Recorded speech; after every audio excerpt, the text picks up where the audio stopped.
You are now tuning in to Respect the DJ's podcast.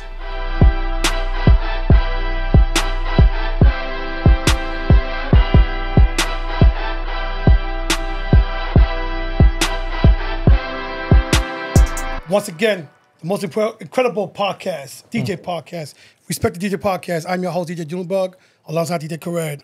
Let's go. Today's guest, hailing from the vibrant streets of New York, bringing a unique flavor to the turntable, blending a diversity range of genres into his mixes. From hip-hop to reggae, for anything between, he capitalized the audience with his electrifying performance, leaving a lasting impression wherever he goes. From his sneaker games to his loves for cars and his mixes, he takes listeners onto a musical journey, making him the standout figure in the world of DJing. Let's give it up for the one and only DJ Killa Touch. Make a clap to this. Thank you, DJs. What's good, man? What's good? Thanks for coming to that little drive to Orlando. Something. Yeah, it ain't nothing. Or to K-Town, how we call it. Light work. Little light work for him. Definitely. Dope. So we appreciate you hanging out with us here today, spending your time with us. No, I like what y'all doing, man. Ain't too many people appreciating the DJs, the real DJs. Right, You know? So I definitely seen what y'all was doing and Thank you. how to reach out and make my way up. Yeah, we definitely got to bring light to that. So, but let's go ahead and kick this off. So, how'd you get your DJ name? I got my DJ name. This was probably like 94, 95. Growing up in Brooklyn, my friends used to always watch like Kung Fu flicks. So they just came up with that name, Killa Touch, and it stuck with me ever since. Since it's about 90, probably 94. You got no other DJ name? Just Killa Touch was the Killa first Touch name? since I started, yeah. Okay. Damn, let me bring your mic down a little bit. All right. Yeah, I was gonna say that too. I was like, damn, it sound kind of remind me of some Killer Priest, some was it Fox on Saturdays had the Kung Fu flicks. You know what I mean? Especially if you live in New York. That's the best time on Saturday to watch. When the 36 Chambers and all that other shit came on TV, I used to watch. I still watch some shits. And that's when Tony Touch was big. He was he was the other Touch. He was way bigger than me at the time. But it was it was a respecting. Right. Dope. So how'd you start DJing? What made you want to start DJing? My brother actually convinced me to be a DJ. I was always into the music, but one day my brother was just like, "Yo, let's get mom and dad to get you some turntables," and I got one. My parents bought me one. Eventually, I got both, and that was it. Like really, just the love of music, man. He convinced you to start DJing? Yeah, he was more into it than me at the time, my brother. So. But he saw that I was always recording like Funk Flex, and I was always recording all the new songs and doing all that. So he convinced me. You saw your urgent music. Yeah. And he got me my first record. The first record I ever got. My brother gave me it was Del the Funky Homo Sapien. I Wish My Brother George Was Here album, and that was the first record I ever got, and that started me off. So that's the one you got gifted. What's the first vinyl you actually bought yourself? I couldn't even tell you. My memory is terrible. I remember that because that was the first ever record I had, but I couldn't remember the first record I bought. Where'd you get your vinyl from? When you used to buy vinyl? Back then it was B Street, it was Rock and Soul, places like that. But you also worked in the record store back then, didn't you? Yes, and then I started working at this record shop in Canarsie, where I'm from, called A&B Music World. And we actually, you remember the group OGC? Top Dog used to work there with me from OGC. Dope. And that's why I met. That's how I met a lot of the DJs because all the mixtape DJs would come into the store, and and that white label, that bootleg print. Yeah, so the Killer Cuts or whatever. Yeah, all them low quality records. But also at the time I had this guy that would get he worked at the CD plant, so I would get all the albums 4 or 5 months in advance. But I wasn't doing mixtapes at the time. Right. So like DJ Envy would come in, I would give Envy the album 4 months in advance. Right. I would So you the plug. Yeah, you the plug. Yeah, at the time I was the plug. Yeah. That's how I became with friends like I said. DJ Envy used to come in all the time. Big Mike, DJ Absolute, all the big New York mixtape DJs. I used to always get them, all the exclusives. So I really didn't. You had no use for them. Yeah, I wasn't really into the mixtapes at that time. Not yet. Yeah. Right. Yeah.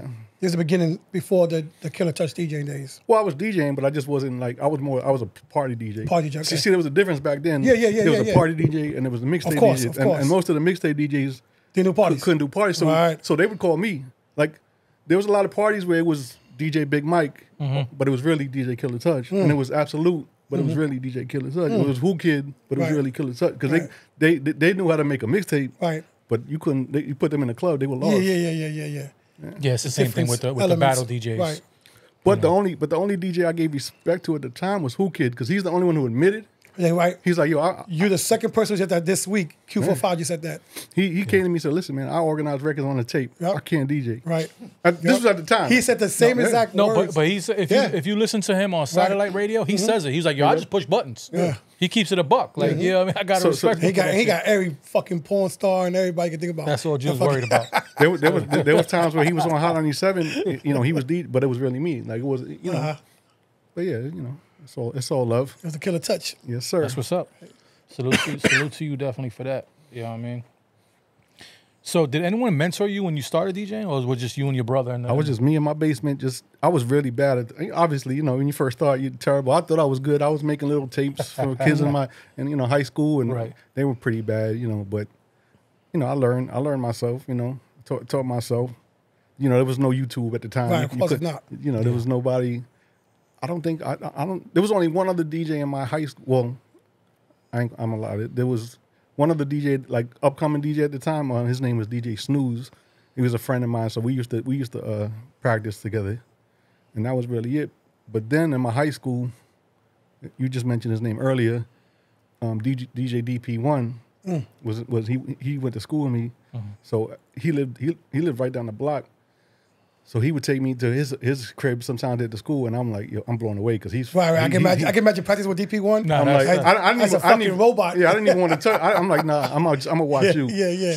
So yeah, we respected DP1. He's one of the illest. Yeah, that definite. And he lived in the building with DJ Enough. Right. So that's when I got put on with Enough. So when Enough started DJing on Hot 97, I used to drive him to the radio station.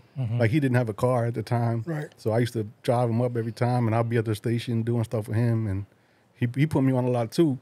The first time I did a big event was because Enough called me one day. He's like, he's DJing the Method Man and Redman album release party at Tower Records. He called me to come help him. Middle of the party, he's like, yo, Killer, you know, just get on for a little while. And he's like, I got to go outside. He goes outside. My phone rings about 30 minutes later. He's like, yo, I'm at the airport. You got to take over. I was nervous. He finessed you. Yeah. I was nervous as hell. This is my first time doing something big like that. Right. But, you know, shout out to you enough for that. You So know. he left his records with you? Yeah, he left everything there. But it was really just play Method Man and Redman because it was their, you know, it was really their just, event. yeah, Right. I really didn't have to do much, but still, like, Right. yeah. No, it's still nerve wracking, Yeah, especially if yeah. you're I guess he not left mentally to prepared. probably to DJ with probably Biggie, big probably. maybe? So that time he was probably big DJ. It might have been, yeah. I don't remember what, but yeah, it might have been. Shit to leave Red at Method Man. What else you gonna leave for? You know what I'm saying? Yeah. I'll leave a big. He was like, yo, I need you to come help me out real quick, but not knowing, yo, I got to catch this Yeah, flight. exactly. what's Exactly. Yeah. So that means you, DP1, Enough are in the same block in a way, right? Well, I didn't live there, but I went to school there. But okay. yeah, but it was down the block from my high school. So Gotcha. yeah. So DP1 was the first like real DJ to show me love and try to teach me. And I'll never be as good as DP1 because he's one of the Yeah, illest. he's ill. He like June said, he's definitely a robot. Yeah. Yeah. The shit You know what he I be mean? doing is crazy. So like we said, he talks to aliens and shit. Yeah, Yeah, definitely does that. A great dude though. Yes. Really good dude. Good man. heart, good yeah, heart. absolutely. Nah, great dude. He didn't know me. Like he didn't really know me, but he's like, yo, you a DJ? I respect that. He's And, like, yeah, let's do this. Yeah, and he's like, you know, trying to kind of took me under his wing a little bit. Right. Yeah. And that's DP1. He's just like that. He just met us, and within time, we just keep on building and building and building. And Yeah. you know, if he could do it for you, he'll do it. Yeah, there's not too many DJs like that. Right. Yeah, a lot of selfish people. A lot of stuff. Yeah, they don't want to give they plugs and they Yeah. connects, and Yeah. you know he didn't have to introduce me to enough. You know? Right. Yeah, right. right. Right. Yeah. True that. So, getting back the turntables you said you bought, you only had one turntable? I had one turntable at first. And I what had was one it? technique, and then One I got one bullshit. I don't remember what kind it was. Mm-hmm. You know, bullshit turntable. But I was trying. I was making it work. like I said, I was bad. But I was making the tapes for my class and all that. And Right. eventually, I got my parents to get me the other 1200. turntable, and then a couple. What mixer you had? Gemini, probably. Realistic. Yeah, probably a Gemini. But then my friends broke into my house and stole my turntable. Your friends? Well, I mean, I don't know for sure. Yeah. Well, usually it is your friends. Yeah. Somebody you know that. Because they know what you got. Right. Yeah. You know what I'm saying? So one time they broke in, they stole my turntables, and took me a while to get them back. But I got them. You know, I bought a new set, got back into it. You know, didn't let that shit stop me. But you know. The same kids that hated you back then, they stole your turntables. A couple years later, they begging me to come to the party, and you know. Right. But yeah, that's another story. Did anybody carry records? Of course. I used to bring 10, 12 crates of records to a party. Right. So I used to have to bring 4 or 5 people with me. Right. You know, these new DJs, DJs they don't know about that Right, shit. no, they don't. So sometimes the booth, you got to climb up ladders Yes. and all that And shit. it's not a regular ladder, it's a fucking straight up ladder. Yeah, and it's like, you got 10 crates and you got to bring all this shit. And yeah, it was different. It was different back then. Right, Way right, different. right. Yeah, do you carry anybody records? I would help. Help you I would help records? enough. Yeah. I would help. You just saw I was on the phone with Sus One. We were both coming up at the time. We would help each other out. Absolute. All those dudes were like, you know, those were my friends, so we would help each other out. Right. Yeah, it's not like I was like, you know, they're lackey. That was my friends. Right, no, of course. One hand wash the other. Yeah, absolutely. Right. Shit, because carrying records back then was the worst. I Yeah. mean, we carry records now. But We have a choice: either do laptop or carry records. We carry records. I wish I had my records, man. I'm so mad I got rid of my records. I wish I could use them joints now, sold them? because and a lot of stuff that it's just not on. It's just not on my laptop. Like Right. some of the mixes, like you just can't get. Like the stuff Right. that I had is, and then I lost a lot of my. You know, I lost a laptop and I lost so much music. It's crazy, man. Like Yeah. I wish I had them records, man. Yeah, the records is something that I keep insecure to my heart. Yeah, it's close. It's close. So what do? You sold your vinyl? Yeah, so I sold my vinyl a long time ago. I sold my turntable. I sold my extra set of turntables to Music Soul Child. Music Soul Child. He drove from Philly to Long Island to buy my turntables from me. This was when he first came out. Yeah, Who you sell your vinyl to? To somebody? Some random person? I think I just put them on Craigslist, whatever it was at the time. Yeah, Craigslist. Yeah, Man, Craigslist. somebody came up then. Somebody came up. A lot of jewels in those. Yeah, I'm sure he had some. He And had work at a record store too? that's what I'm saying. He had instrumentals and shit that I he had, wouldn't I had have. there was some stuff like back then. I would it wasn't on vinyl, so I would make my own vinyl, and I had some stuff on there that nobody, you know, Right, had. right, yeah. right. Yeah. Yeah. So we know where the bootlegs came from. It started, right? Yo, at one They started. yo, back in the days, Cameron, he used to want to kill me. Like there were certain records I would put, like I would have versions like Horse and Carriage. Yeah. I had it before Mace was on the hook when he was singing the hook. Oh, okay. And I put it on a You put mixtape. a mixtape? Yeah, he was trying to like. Yeah, I don't think. Luckily, he don't remember that shit. But yeah, He gonna remember that shit now. We're going to put it as a clip. We're going to put it up. Camera on. Camera. Nah, but I think he's in a different space right now too. yeah, He yeah. definitely, you know what I mean? He's making that sports money. I like seeing him and Mace together. They you know what I mean? That was definitely a good thing that they did. I really appreciate them and they show. You know what I mean? That's what's up. yes, sir. A lot of the old school rappers are doing new things. Yeah, I'm glad they squashed whatever, differences they had because you could tell that they're genuine friends and they work well together. You know what I mean? So salute to Cam and Mace. So after those, basically your first school party, stuff like that, when did you actually start DJing in the club scene? There was a club in Canarsie. It was called Club Large. That was my first like club I started doing. Like Funk Flex, all the big DJs would come in. They would watch me, and Funk Flex at the time wanted me to get down with the Pitbulls. Pitbulls? But I declined. I didn't feel the need or the want to be down with a DJ DJ team. Yeah, I didn't want to. I could have been a heavy hitter as well. I could have been, but I just didn't feel the need to do that. But yeah, Club Large, that was my first club. But what I was really big for back in the days, colleges, they used to pay the best. Okay. So And DJ, they party the best. Like homecomings and stuff like that. yeah, everything. Yeah. So DJ Absolute at the time, like I said, he was the mixtape DJ. He couldn't really DJ, so he brought me to club, not clubs, SUNY Newport's College of State one time, and I started DJing, and I was playing like all the old school, like Michael Jackson, all that, and the promoter. He came up to me like, "Yo, Absolute can't like." He knew. He's like, "I knew that wasn't Absolute."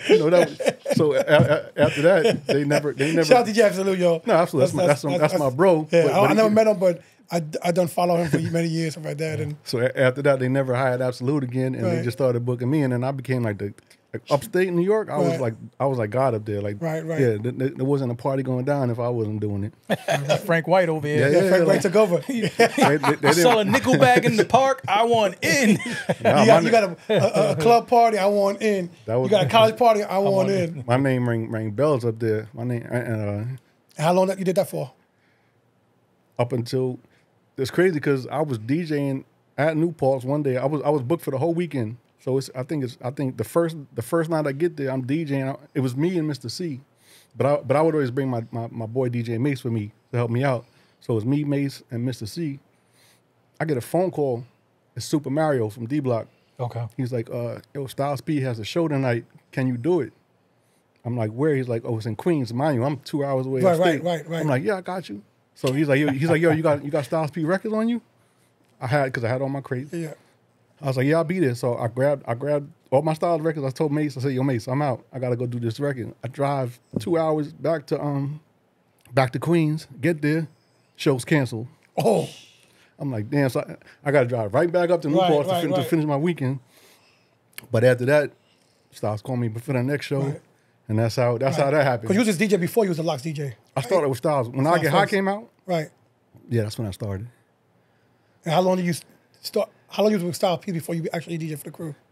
Once he went to jail, then Kiss took me under his wing, and then I just started doing. I just started doing for all of them. But yeah, that's we still missing other stuff. You jumped to the Style. I'm sorry, I jumped to the Style P because you jumped into a story. Yeah, but I'm just jumping into that. Right. Let's go back now. Let's go back.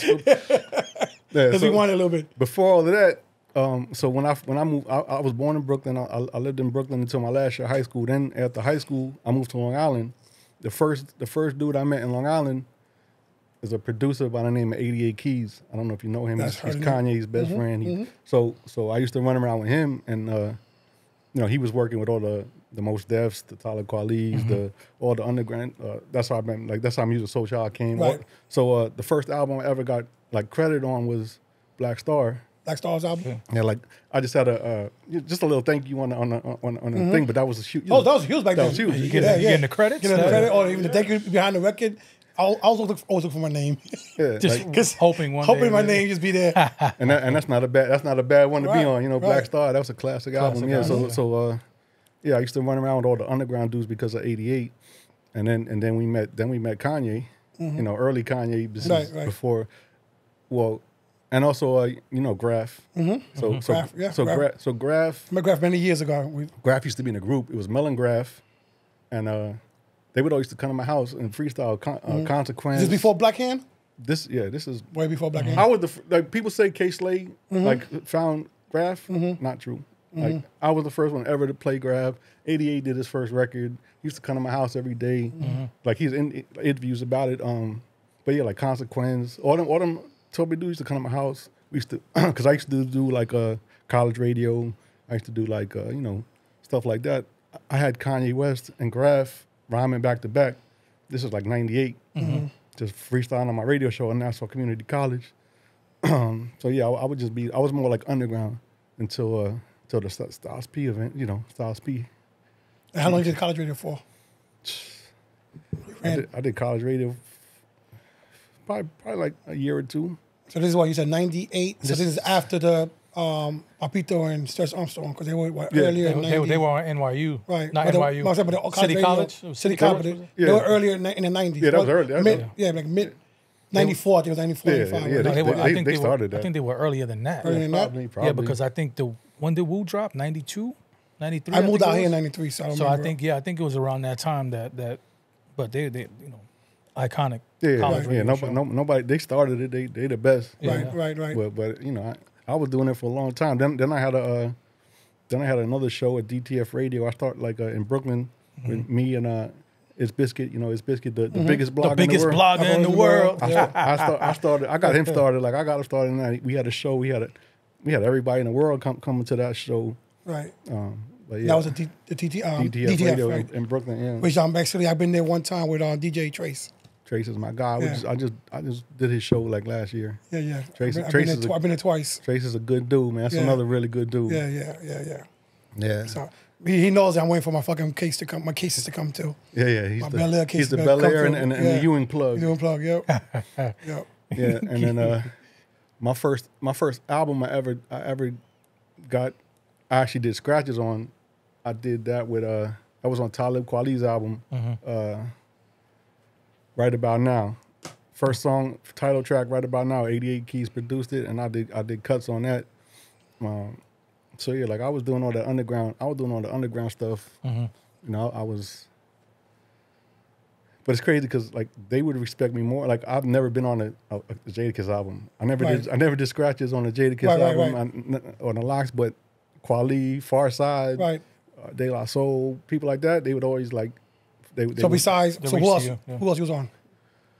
Well, Kweli's actually the only one that actually came out, but I've worked with Farside. I've worked a lot of stuff never came out, but yeah, like the Farside, those are my brother, you know, stuff like that. Yeah, Farside don't get that much love. I mean, I just dropped just because we playing vinyl, passing me by this week in the club because I haven't heard that shit in the club in years.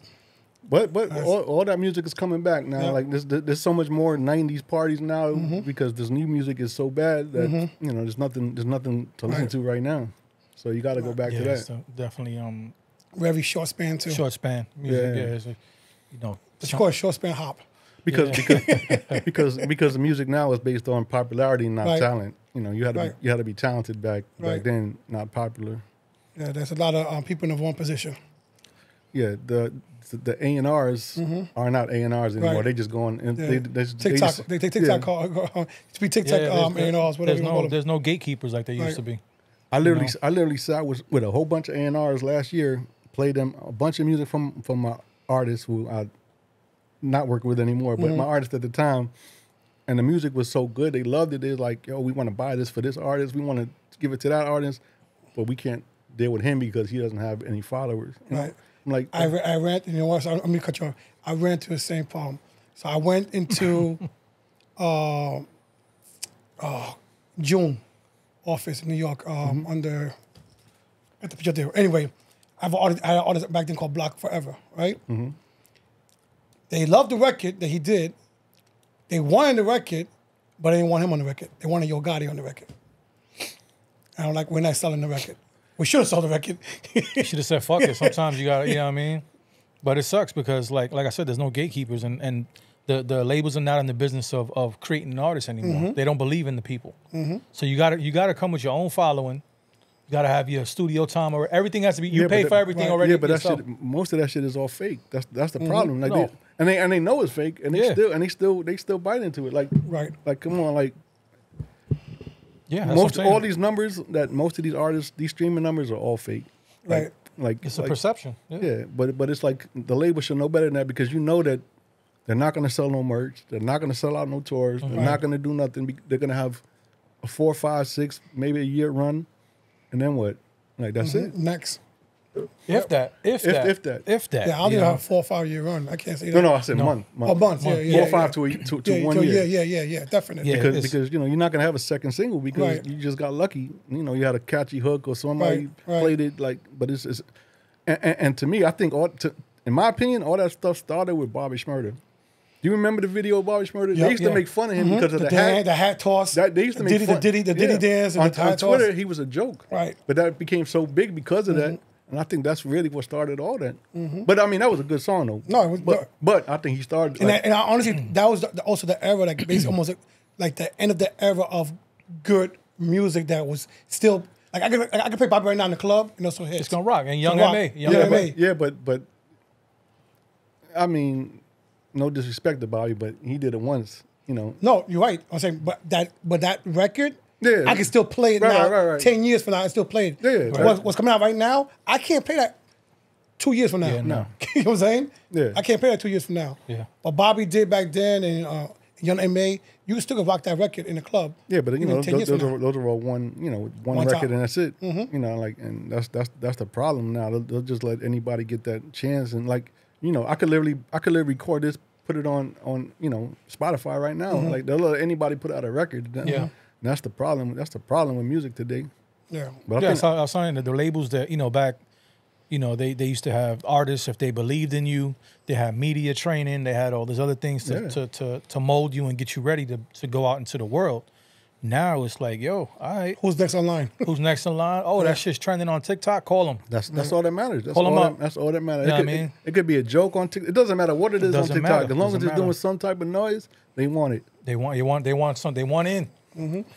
They want their little percentage. Because you figure if they pull out 100 artists a year and they getting 5%, 10% here, all that amounts to 100%. So the labels are making money. But there's no money in that. Like that's the thing. There's no longevity money. There's no. Well, that's money. why they got the 360 deals. You know what I mean? Yeah, but there's no money because they don't have no fans. Like they're not buying. Like they can't go on. They can't do no shows. They can't do no tour. They can't sell no merch. They can't. They might. They might stream a couple of records, but the streaming money Ain't shit. Yeah, like like You got screen like Drake or Kanye If that. to make money. and you're still not even making Right. that much money. Like 3, 4, 5 cents. If that. Yeah, like that's crazy. Like, and you got to think about it now. You might get some of these artists like, I got 50 million streams, but it's free to stream a record. And like that back then, if you put a record out, you got to buy it. Right. Like how many songs that came out in the last 10 years would you actually buy if you had to spend $10 on them? Yeah, but that's not even $10 no more either. That's another problem too. Right now it's $10 for everything. Yeah. $10 a month, and you get unlimited access. Right. Like back then, if your record sold, if you sold 1 million records back then, that means you generated over $10 million, $1 million or $2 million. Yeah, more than that. Right. You know what I'm saying? But just off sales now. Right. Now you have to stream. A million streams get you $4,000. That's Right. that's That's crazy. insane.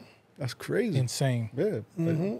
Because that's just streams. That doesn't count how many people was in the room listening to it at the time. Right. Yeah, but but that's not, and if you went platinum back then, you knew that you could sell out a tour. You knew that you could sell merch. You knew that people they were your fans. Your fans, right. Now you can sell merch. You can sell shows. Nobody's your fan. They're not your fan now. Like who really has fans? Like nobody.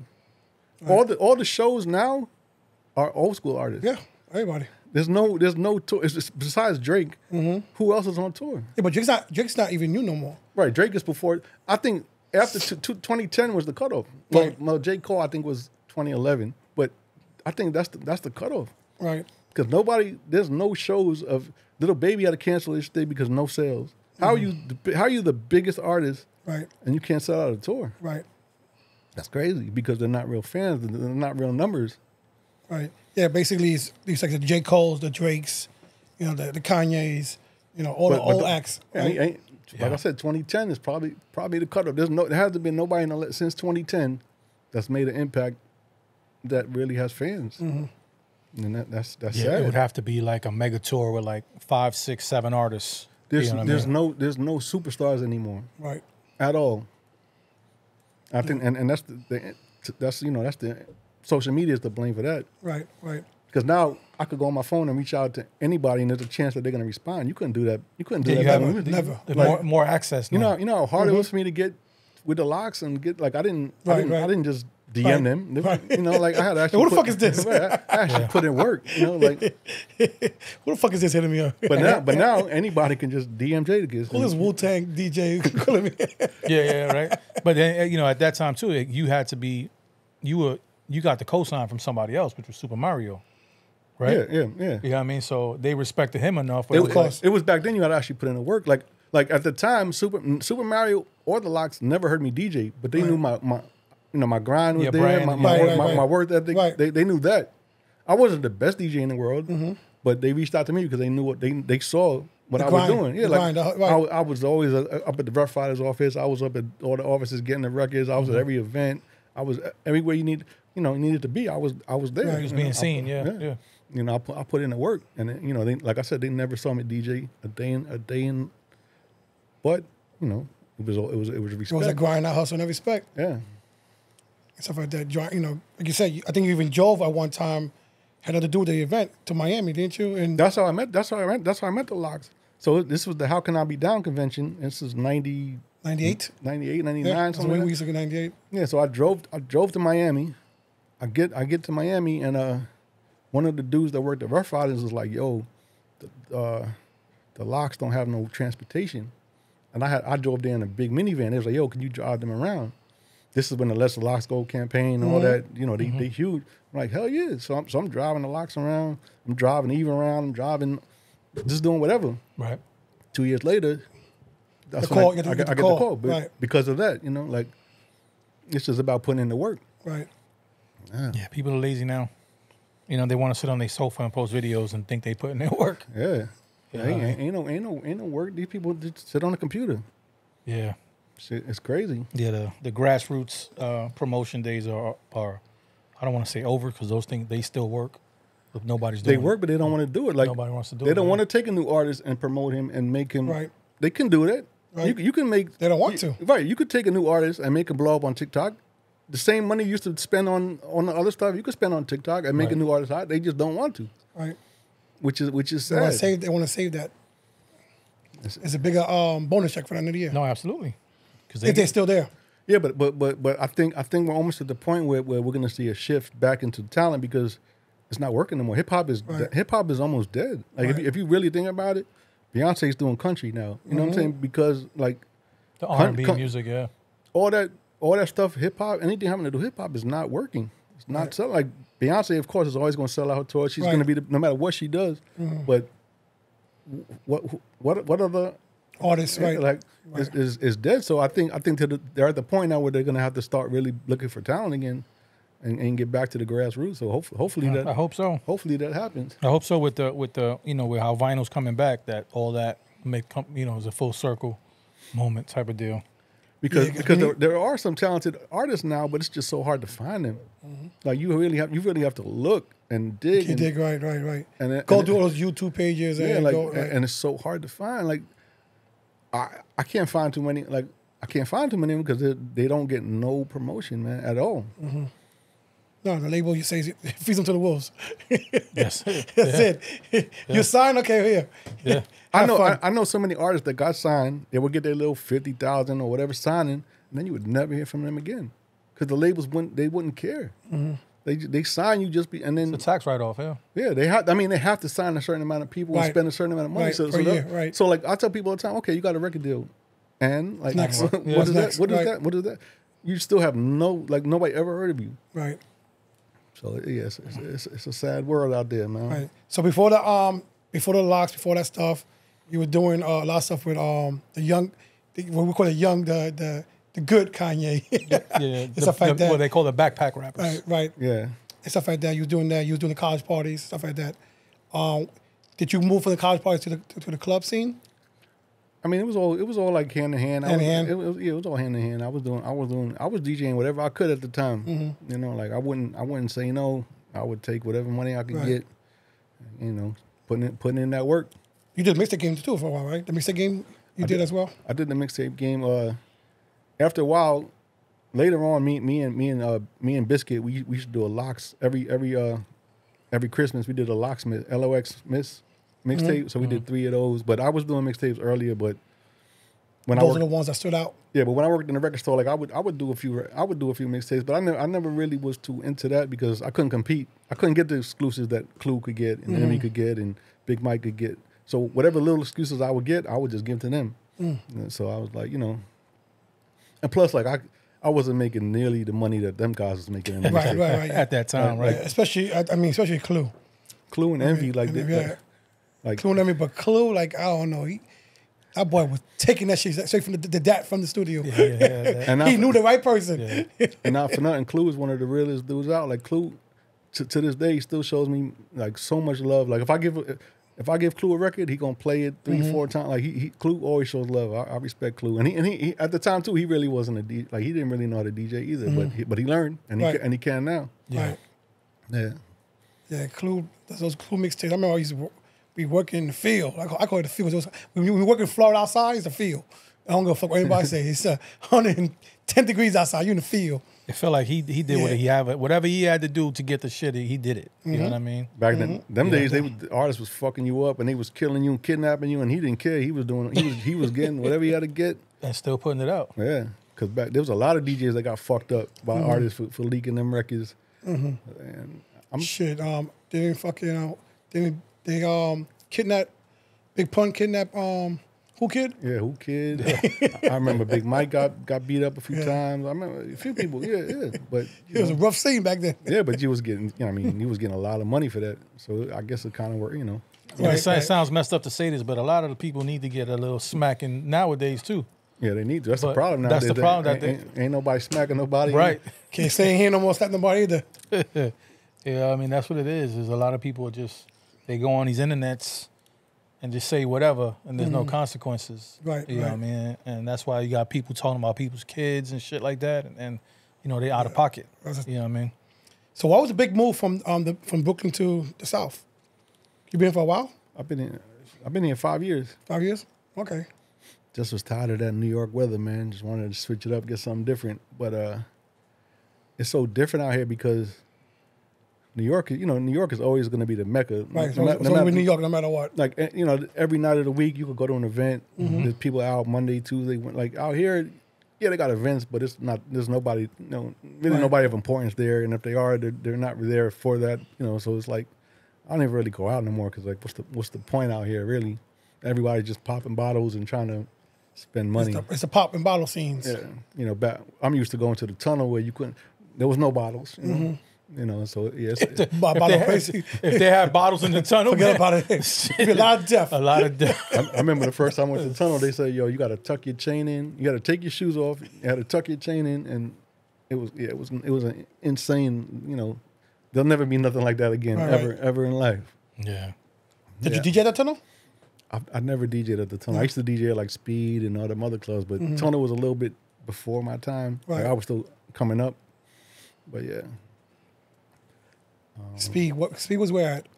Speed was right around Same area? somewhere in Midtown. I can't remember, but that was like after the tunnel, like Speed was like Speed was like the baby tunnel. Gotcha. Okay. That's what they would call it. So it was like it was almost like the tunnel, but a little bit safer. Right. A little more security in there. Yeah.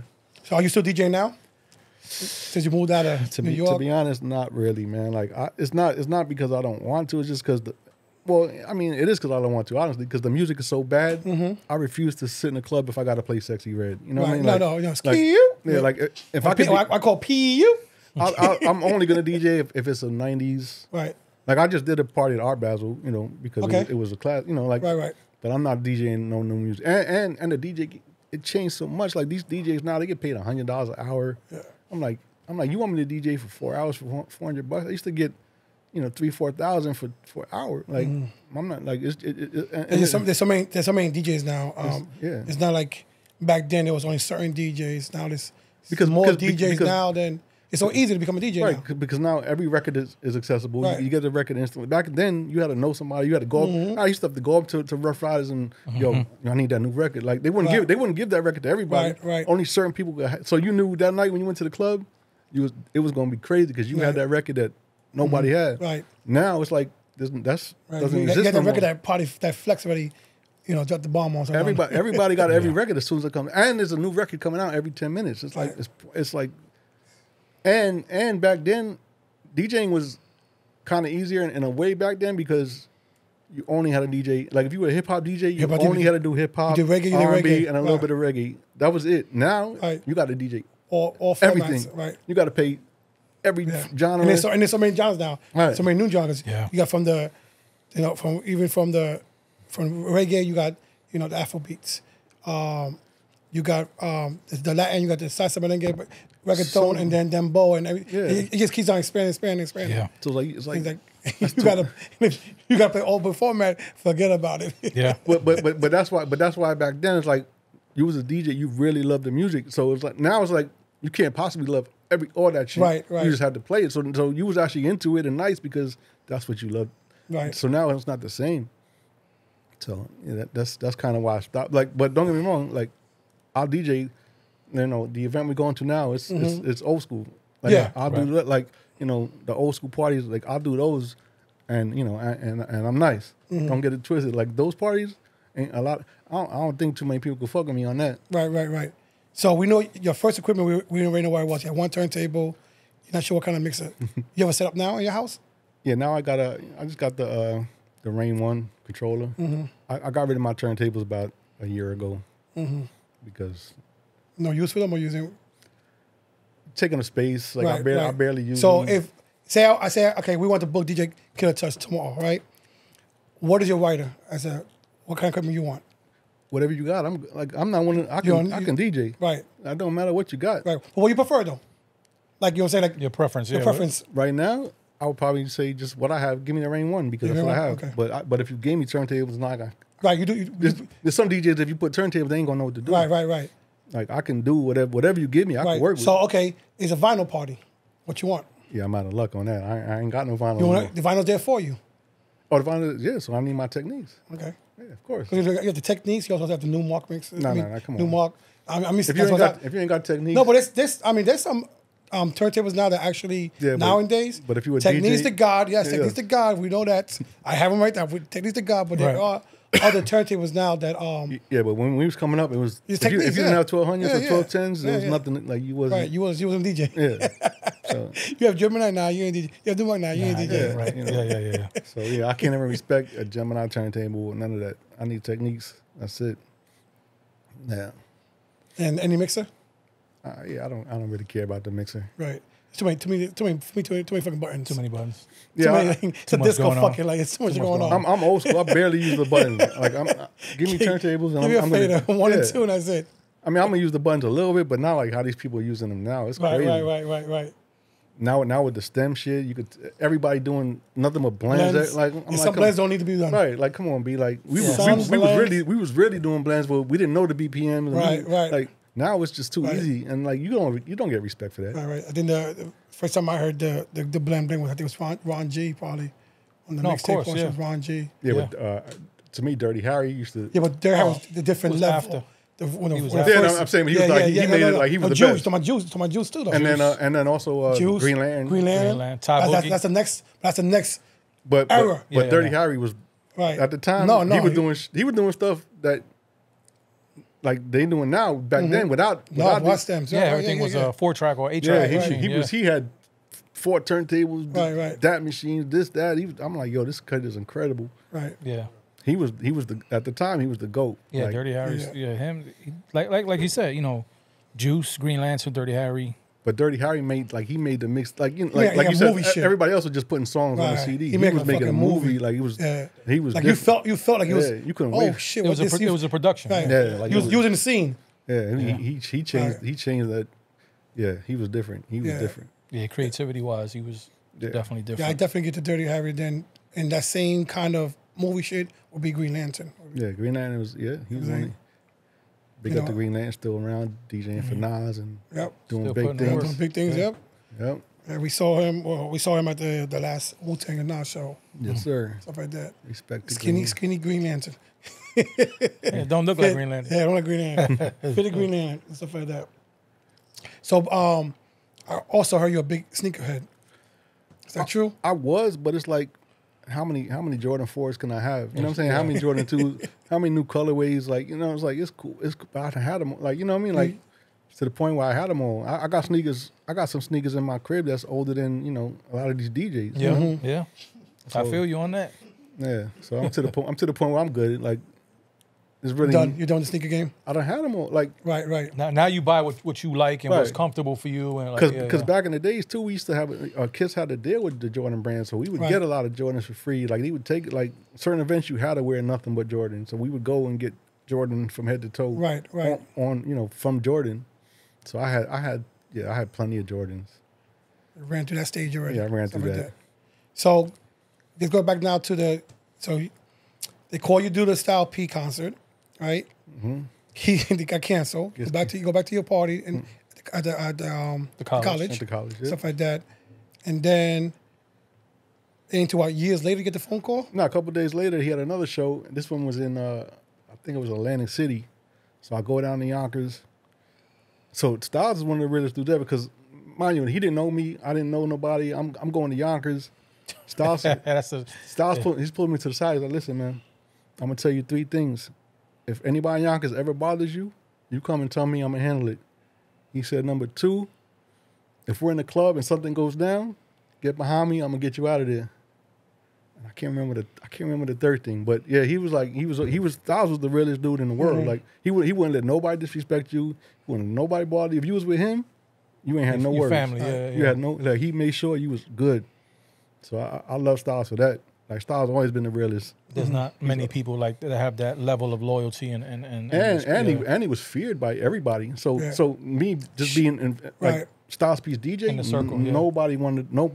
Who could? He had a voice like he's this high, but his fucking voice you knew he was in the room. Right. When they had beef, when it was the beef with with 50 and then 50, right. I knew Who Kid for years, and Who Kid was scared of me at that point because I'm like, yo, Who Kid, come on, Who Kid, like we don't got nothing to do with this, like, I know, but like we DJ for these people, but just because of Styles, everybody was scared. They didn't want no problems with me. They knew if they touched me, they got to deal with Styles, and nobody wanted that.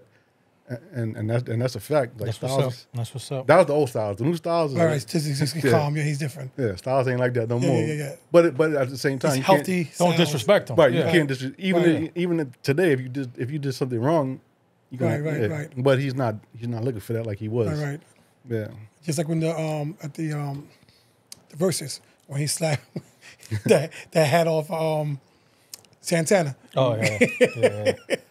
Yeah, what you know about that? Well, I mean, we all knew that the LOX was going to destroy Dipset. Like anybody that knew the LOX and Dipset knows that there was no way Dipset was winning that battle because let's keep it real, they're not friends. Dipset, they're never together. They had beef for 10 years. Right. The LOX have always been friends, always hang out, take shit serious. We used to always do rehearsals, and they were a real group. And not for nothing, Dipset has one of the worst DJs in the history of DJs. I don't know why they keep him on. Who's the DJ? I don't even know his I forget his name. I don't even know his name. Oh, I forget. That's how I don't know his name. I know him personally. I just can't think of his name right now. But we had a little. One of the reasons why I didn't go to the Verses was because of him. I knew if I went there, it would have made things even worse because me and him didn't get along. So I'm like, if I go and he's there, it's gonna be even more tension. Right. So I was like, let me just stay away. But we all knew because, like I said, the LOX practice every day. They went over it. They no beef between them, stuff like that. You've never seen the LOX have issues. Yeah, they're still doing shows together and all that other stuff. So they still have that. You've never heard them argue. You've never heard them beef with in public. In public. Right. And to be real with you, I've been with them for 15 years. I've probably only seen them argue a handful of times. Right. In private, you know. But that's in private, right? And it was only a handful. And it was only a handful. And it stayed in private. Yeah. And that's how it should be. Not be a public thing. Right, you family, you're gonna have your disagreements or whatever, and you get over it and you move on. You know what I mean? Yeah, it was never nothing that serious. It would be little shit. Mm-hmm. So you DJ for Style P, then the LOX. Well, Styles P goes to jail, at the time. Then he went Jada. Then Jada picked me up, and I started doing shows with Jada, and then then Chic album came out, and then I was just running around with all of them. Right. Yeah, we met you actually at the Jada Kiss show first. Was it Jada first or Styles first? No, I think it was Jada first, right? Okay. Jada Kiss first. Then we went Styles. It was the Jada Kiss show, and then we went Styles after. It was Styles and Tony Sunshine. We had brought down together. I don't remember. I did so many shows. I couldn't even. Stuff like that. Yeah. How long did you do that for with the LOX? I was with the LOX from probably 2001 to about 2015.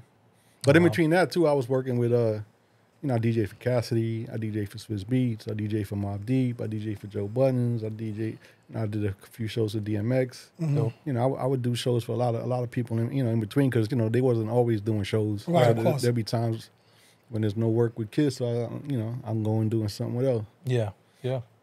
And then the funny thing is one time me and Kiss would get into fights a lot. Being on the road, he's a Gemini. A lot of times we would get into fights. So one time me and him got into a big fight and I quit. So I quit. Big Mike calls me. Big Mike is like, yo, Mobb Deep needs a DJ. You interested? I'm like, yeah, fuck it, why not? First show, Mobb Deep and Kiss. That's funny as hell. How was that? Funny as hell. Kiss and them walked by me like they didn't know me. They I was like, yo, that's crazy. But yeah, the Mobb Deep thing. And who was their DJ at that point? Since he wasn't there. I think they just got somebody to. Play songs, yeah. Yeah, they just got somebody to. But that only lasted. Like I did 2 shows for Mobb Deep, and then Kiss manager reached out to me. He's like, yo, Kiss wants to, apologize. I said, listen, man. Kiss got a like. It's cool that you called me, but I need to hear from him. So Kiss called, and we was right back. But me and Kiss fought a lot. Right. That's funny. Anybody that you on tour with for months and in the same room, you're gonna argue. Right. It's like some brother type. It's crazy. We saw him about when we first started doing the podcast in Tampa. He was just hosting the night, and me and Kay went up to him, and we had a hoodie, and we're like, "Can you do us a favor? Get this to your DJ?" He goes, "Not me, nah, your DJ. I don't want to interview you. I want to interview your DJ." Right. Who was this DJ at that? At that time, I think Scran Jones during that time. It was Scram Jones. Yeah. Oh yeah, you're right. It was Scram Well, Jones. it was Tech and Scram. Like if Tech, Right. Tech DJs for. But through that time, I think it was more Scran Jones and stuff like that. Yeah. Because when I saw Scran Jones at the park, and I was like, "Yo, you ever got my hoodie?" He goes, "Nah." I gave it to Jada Kiss. He goes, "He didn't give me shit. He didn't even tell me about it." The kids probably threw that shit somewhere. Forgot about it. That was it. You know how many people give shit to him all the time. I'm sure. Yeah. Yeah. That's the reason why we said, "Not for you. Right. It was for him." So then it was them, then Mobb Deep, then who was after Mobb Deep? No. Before Mobb Deep, it was like Joe Budden. I was doing a show. I was DJing for Cassidy's. Then I did Swiss. When Swiss album came out, I was doing Swiss. How those DMX concerts? I only did one. I did one show for DMX. So it was on. I think it was on BT. Swiss calls me. He's like, yo. Swiss called me. He's like, yo.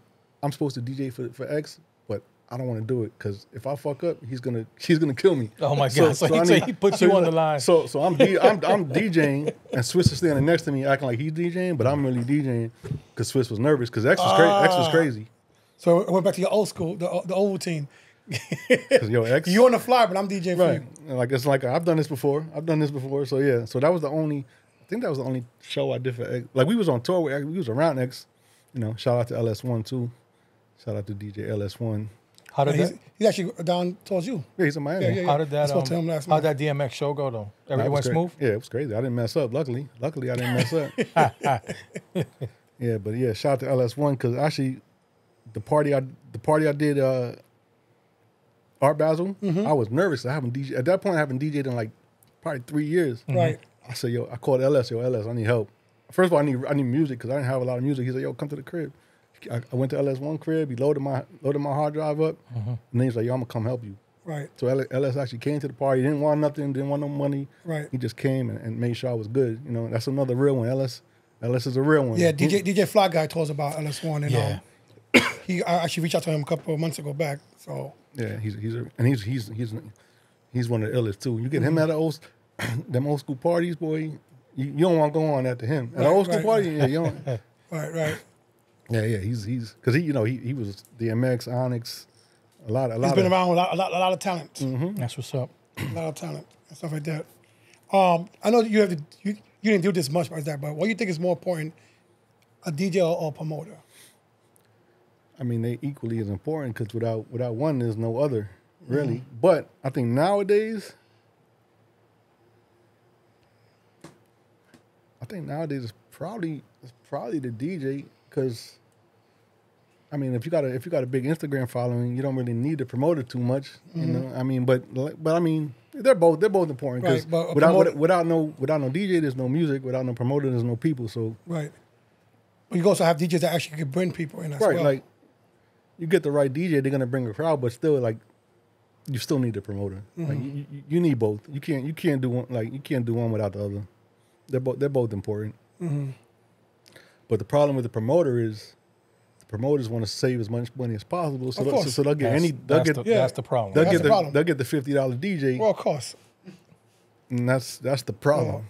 But yeah, $50, maybe a bar tab, 2 drinks I know limited. I know some DJs, they just get a hookah and a bottle, and and they acting like they're getting, yeah. Getting money like that. Yeah.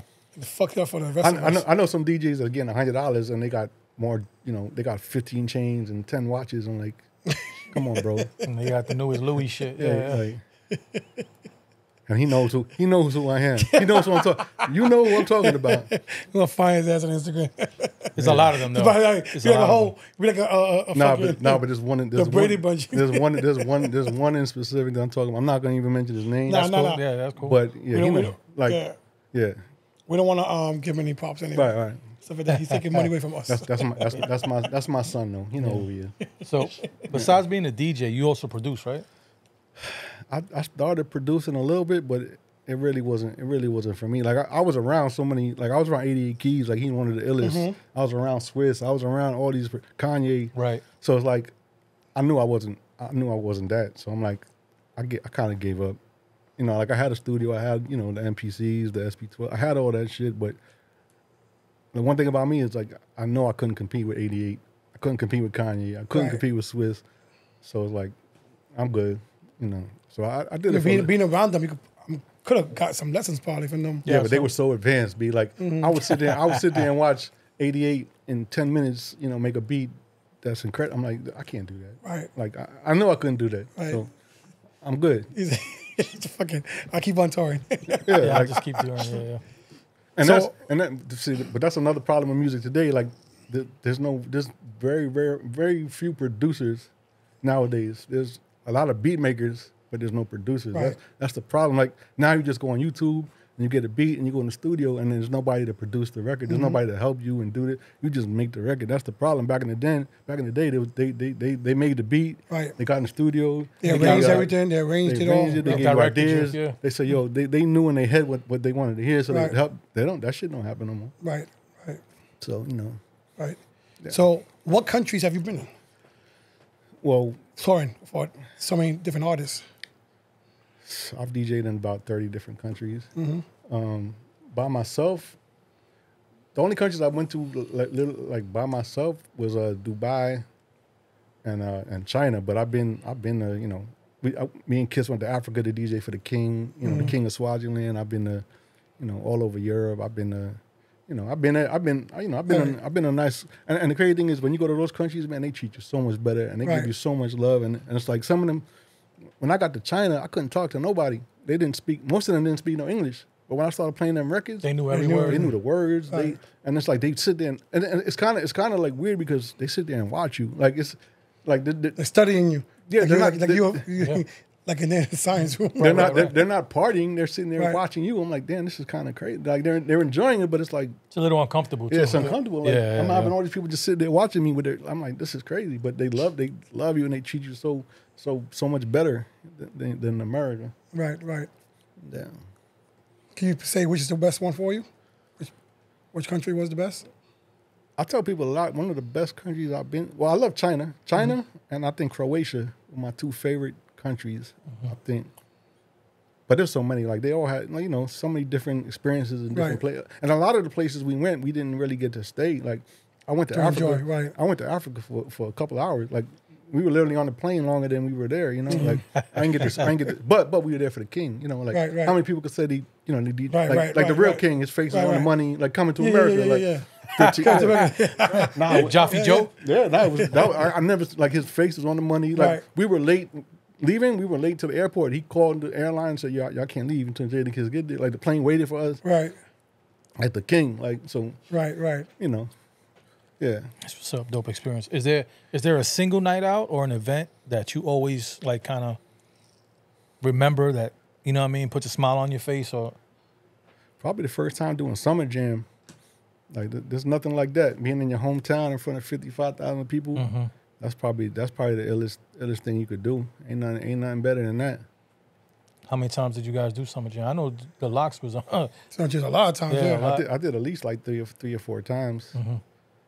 But and then the first time, the most nervous I was ever was first time doing 106 in Park. So I'm doing 106 in Park, and whoever I think Enough was supposed to. I think Enough was the DJ. Yeah, he was the resident DJ. Yeah. And he didn't show up. So I'm only supposed to DJ for style. So I didn't bring my. At that time we had the replay machine. Yeah. So I just bought my replay machine. And like, you got to DJ the Freestyle for Friday battle. I'm nervous as hell. My first time on TV. And you know who was in the battle? R.I.P. Fred the Godson.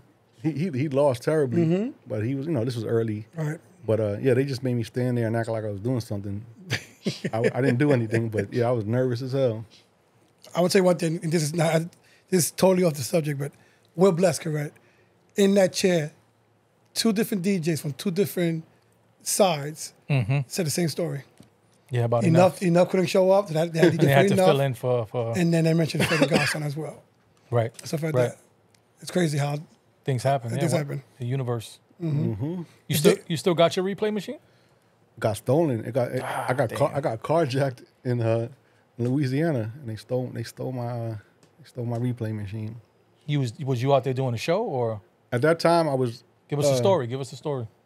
At that time, I was a president of this record label in Baton Rouge called Black Balloon Records, and I had brought Kiss out there to do a record with them. Okay. And Kiss had left. Kiss had left to go do Summer Jam. Actually, we weren't actually performing. He just went to come out, and somebody somebody said he was coming out. So so he left that morning, and I was driving from Baton Rouge to go pick up some money. I was going to pick up $20,000 to give to the radio guy to promote the record, and I was supposed to meet the guy. I was supposed to meet the dude to pick up the money at McDonald's, but I was there early because I'm always early, as you guys see. Right. I get there early, so I go to Burger King. This is Sunday morning, about 9, 10 in the morning. I'm at the drive-thru in Burger King. Somebody opens my car door and gets in and puts a gun to my chest and tells me, drive off. So basically, eventually he told me get out the car, and everything in the car he took. And yeah, my replay was in there. Damn. My laptop. That's when I lost a lot of my music too, because my laptop was in there. And he took I had no money. I had no wallet. I had no phone. So the person that saved me, so I'm calling people like I need to get a flight home. I need to get home. I got no ID. I DM'd. I didn't have no number, so I DM'd Angela Yee.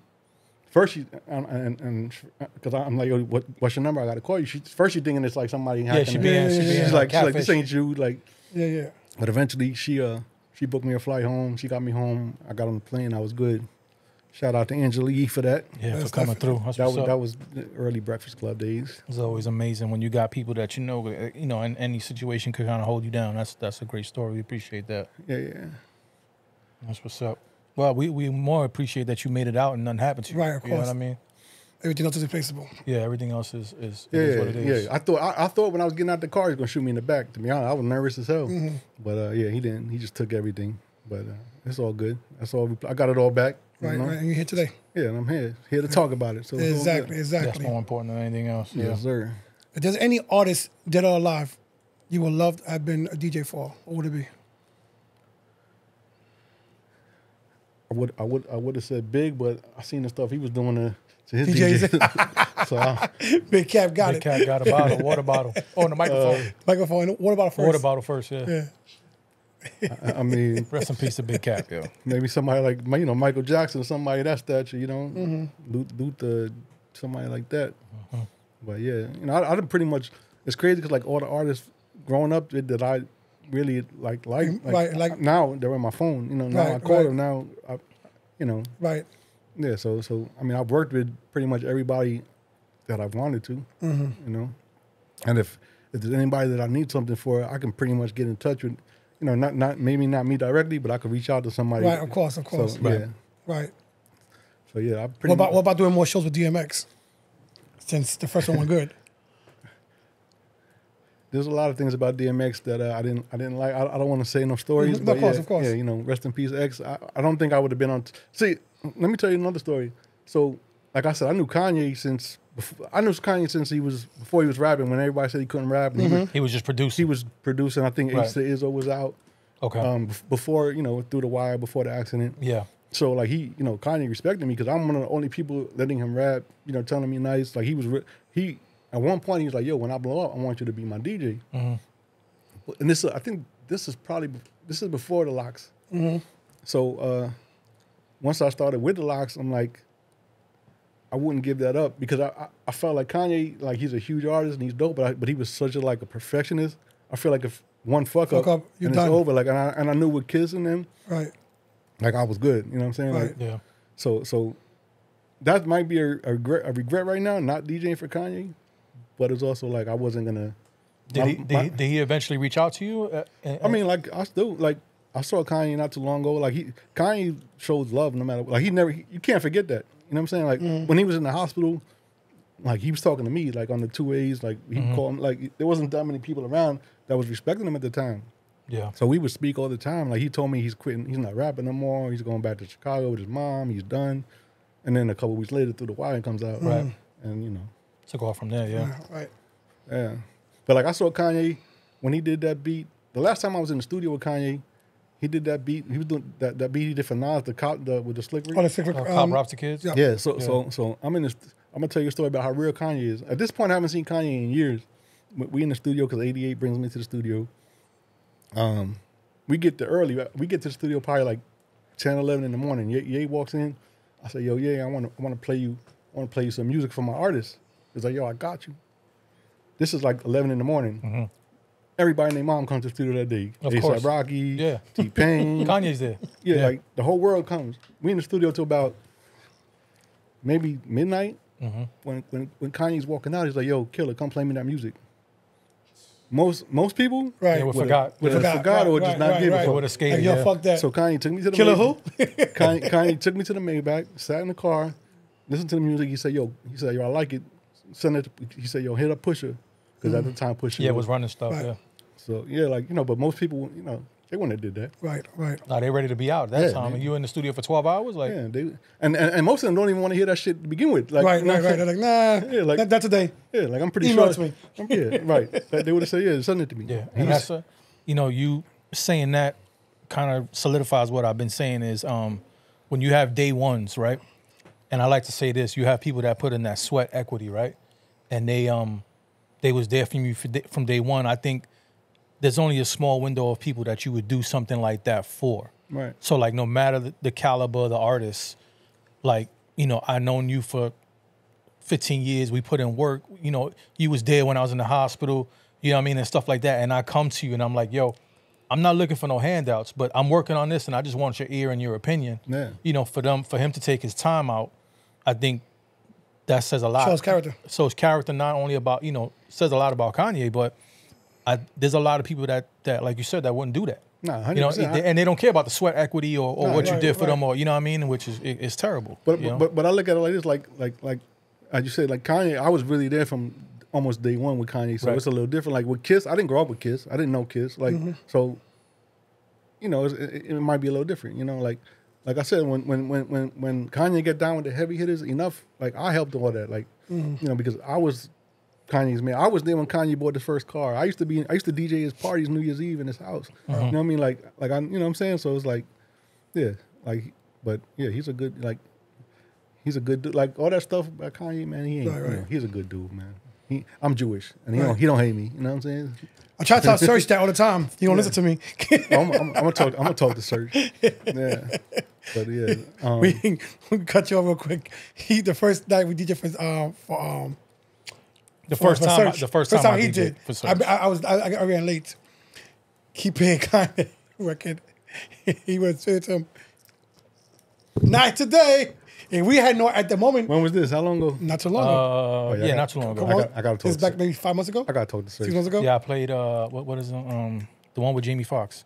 Yeah, That's the one I played. You know, And, that's and at the moment we couldn't figure it out. 'Cause Yeah, first when time- he told me about it, I was like, nah. So when I'm driving home, I'm like, oh shit! Now I know why. now it clicked. It clicked. So I called. He said, "Oh shit! I didn't even think about that." You know Right, what I'm I saying? didn't think about it, but you know, if I'm DJing your event and out of respect for him, I was like, all right, cool. I know. I ain't think about. Right. I ain't put one They and just one act- together at the right, same right, time. yeah. But when he called me, Yeah. I was like, yeah, I understand. You know what I mean? yeah, but you ain't like that. After that, there was no more. Yeah. Yeah, I mean, we can't play it. It's crazy because Serge, like I said, I met Serge at Burger King down the block from my house years ago. Like, and now he's Serge. I didn't even know Serge was out here. Serge, Yeah. yeah. But yeah, I'm gonna talk to Serge. Like Kanye ain't like Kanye's a good dude, man. Yeah. And he's changing the game, right? Kanye's changing the whole game right now. What he's doing, and he's gonna change everything with music. So Yeah, he's we should- always one thing about Kanye. He's a trendsetter. He don't follow nobody. 5 steps ahead too. He don't Yeah. follow nobody. You know, he sets his own shit. And I mean, what he did with the Super Bowl, with the $20 sneaker, with the $20 shit, and the album. Everybody tried to stop him, and he's the number one he got the record for most #1 countries, and Apple Music took it down so many times. They didn't promote it. They put Usher everywhere, and he still like that. That just shows. Like, and I went to the listening event he had for Vultures in Miami. He announced that shit probably 4 hours before it happened. It sold out. You could only buy the tickets on his website. It sold out, and like it was supposed to start at like 10 o'clock. It started at like 1 a.m. There was little kids there that got school in the morning, and like the love that like you can say what you want, but his fans, Right. Yeah. So how'd you get in to see the show? I mean, come on, B. I was just, we want to hear the story. No, like. well, I told you, 88 Keys is one of my best friends, and he's Kanye's best friend. He's the head of Kanye's label, so I just call him. Right. And that's the thing about a lot of these. Come on, Khalid. Y'all say Khalid. A lot of these Miami people, man. Like I go to Remember that juice card back in the day? He still got that juice He card. got the juice card. Yeah. Yo, listen. Like I The said, Hugo card. We call it the Hugo card. a lot of these people in Miami who are like Instagram celebrities and they act like this. So I'm like, when I go out, it's different. Like there was people that's trying to get in there on the line. Talk your shit. No, Talk like, your shit, Killa Touch. So I pulled up to the 50 Cent event a couple weeks ago at the Hard Rock. I got there late. I pulled up. There's a bunch of Going these. Tampa? No, in Miami. Fort Lauderdale. Okay. So I pull up late. I walk up to the door. There's a bunch of Instagram celebrities trying to get in. It's like, nah, the list closed. They telling everybody list closed. You can't get in. I said, nah, I'm on 50's list. It was a whole different conversation. But you know what I'm saying? That's the difference. Like right. I don't try to stunt. I don't try to show them. But when I'm on the list and when I'm going somewhere, like it's that. You know what I'm saying? Right. Like, I put in a lot of work. Like when 50 and Kiss was ending the beef, 50 got in touch with me. You know what I'm saying? Like, like I did some stuff. You plugged a lot of plugs and a lot of glues together. I mean, that was Robbie Rob who actually did it. Robbie Rob edited that, edited that beat. Right. That's what's up. But yeah, it's different. It's a little different. Right. Yeah. Yeah, shout out to Robbie Rob. I saw him not too long ago at the K-State. Robbie Rob's another good dude. At the K-State street signing. Yeah. Stuff like that. Shout out to Robbie Rob. Robbie Rob knows the DJ who I'm talking about too. The fake chains. The DJ God. Yo, now that you say that, on that Temu app or Temu or whatever it is, they sell like the fake iced out, and you could go on there and it tells you, they sold 100,000 of these this month or. Now, but the craziest is this DJ I'm talking about. I said, I saw his chain that he wears and acts like it. It was on eBay for sale for $300, but it's a iced out diamond. I'm like, it's $300 though. Like, yeah.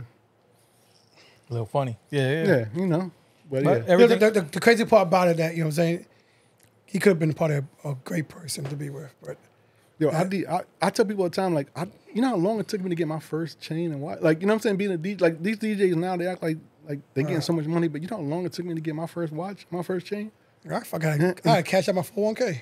Yo, like, it's my first shit. My first chain was $80,000. You know what I'm saying? Like, that shit is not something to play with. Yeah, but it's official. You know what I mean? That's what it is. Yeah, we had real diamonds. No, actually, it was no diamonds. It was just gold. I had real diamonds. Sorry, I had gold and real diamonds. My shit was heavy. Remember the belt buckles? Bigger than that. Yeah. I had a 2 kilo Cuban. That shit was no joke. You know what I'm saying? No joke. But yeah, But that's the old me. This is the new me. Yeah. Now that shit don't matter. Like, I don't give a fuck. We went through that stage already. Yeah. Like, I done did all that shit. It's cool. Like, I done had to. Yeah, now I had every car. I had, There's no real value in it if you really look at it. I had systems in my car, rims and all that, and all that shit too. And when I think back in hindsight, you know what I mean? Yeah, like, but I still want me an old school Saab. And drive that shit some around. BBSs? That's different. That's weekend different. car only. Shout out to DJ Thorough. He does that. Thorough does all that shit. That's like they got Thorough those. does all that shit. That's another one. Shout out to Thorough. Shout out to those dudes on IG, the BBS boys. Yeah, that's him. That's Thorough. I just want one out. Especially in Orlando. The weekend, they can forget about it. No, I wouldn't mind to see something like that, but that really means something to us. You know what I mean? You know what I'm saying? Yeah, you want to be in your paid and full shit. Exactly. You know what I mean? Like, you know what I'm saying? That ain't hard for me to do that either. You know what I'm saying? What was it? What did he say? I got a car for every bump on your face or something like that. Yeah, definitely. So, my cars. Are you in the car scene now? Not really. Like, it's so like watered down now. Like after the PPP money, everybody started getting into every business. So it's like we were doing the car rentals, but now it's like everybody doing the car rentals. So it's like it's kind of pointless. Right. Was it lucrative when you was in it? It was, but it's not anymore because now there's so much competition. You know, at one time, you know, my boy had, you know, a bunch of Rolls Royces. You know, I would keep them. I would rent them out. We was, you know, and then I would rent. I had two of my own cars. I was making off of my cars alone every month. I was making about $9,000 in profit every month. But now you can't do that shit because now it's like everybody. Too much competition. Yeah. How many? We need to get some boats then now.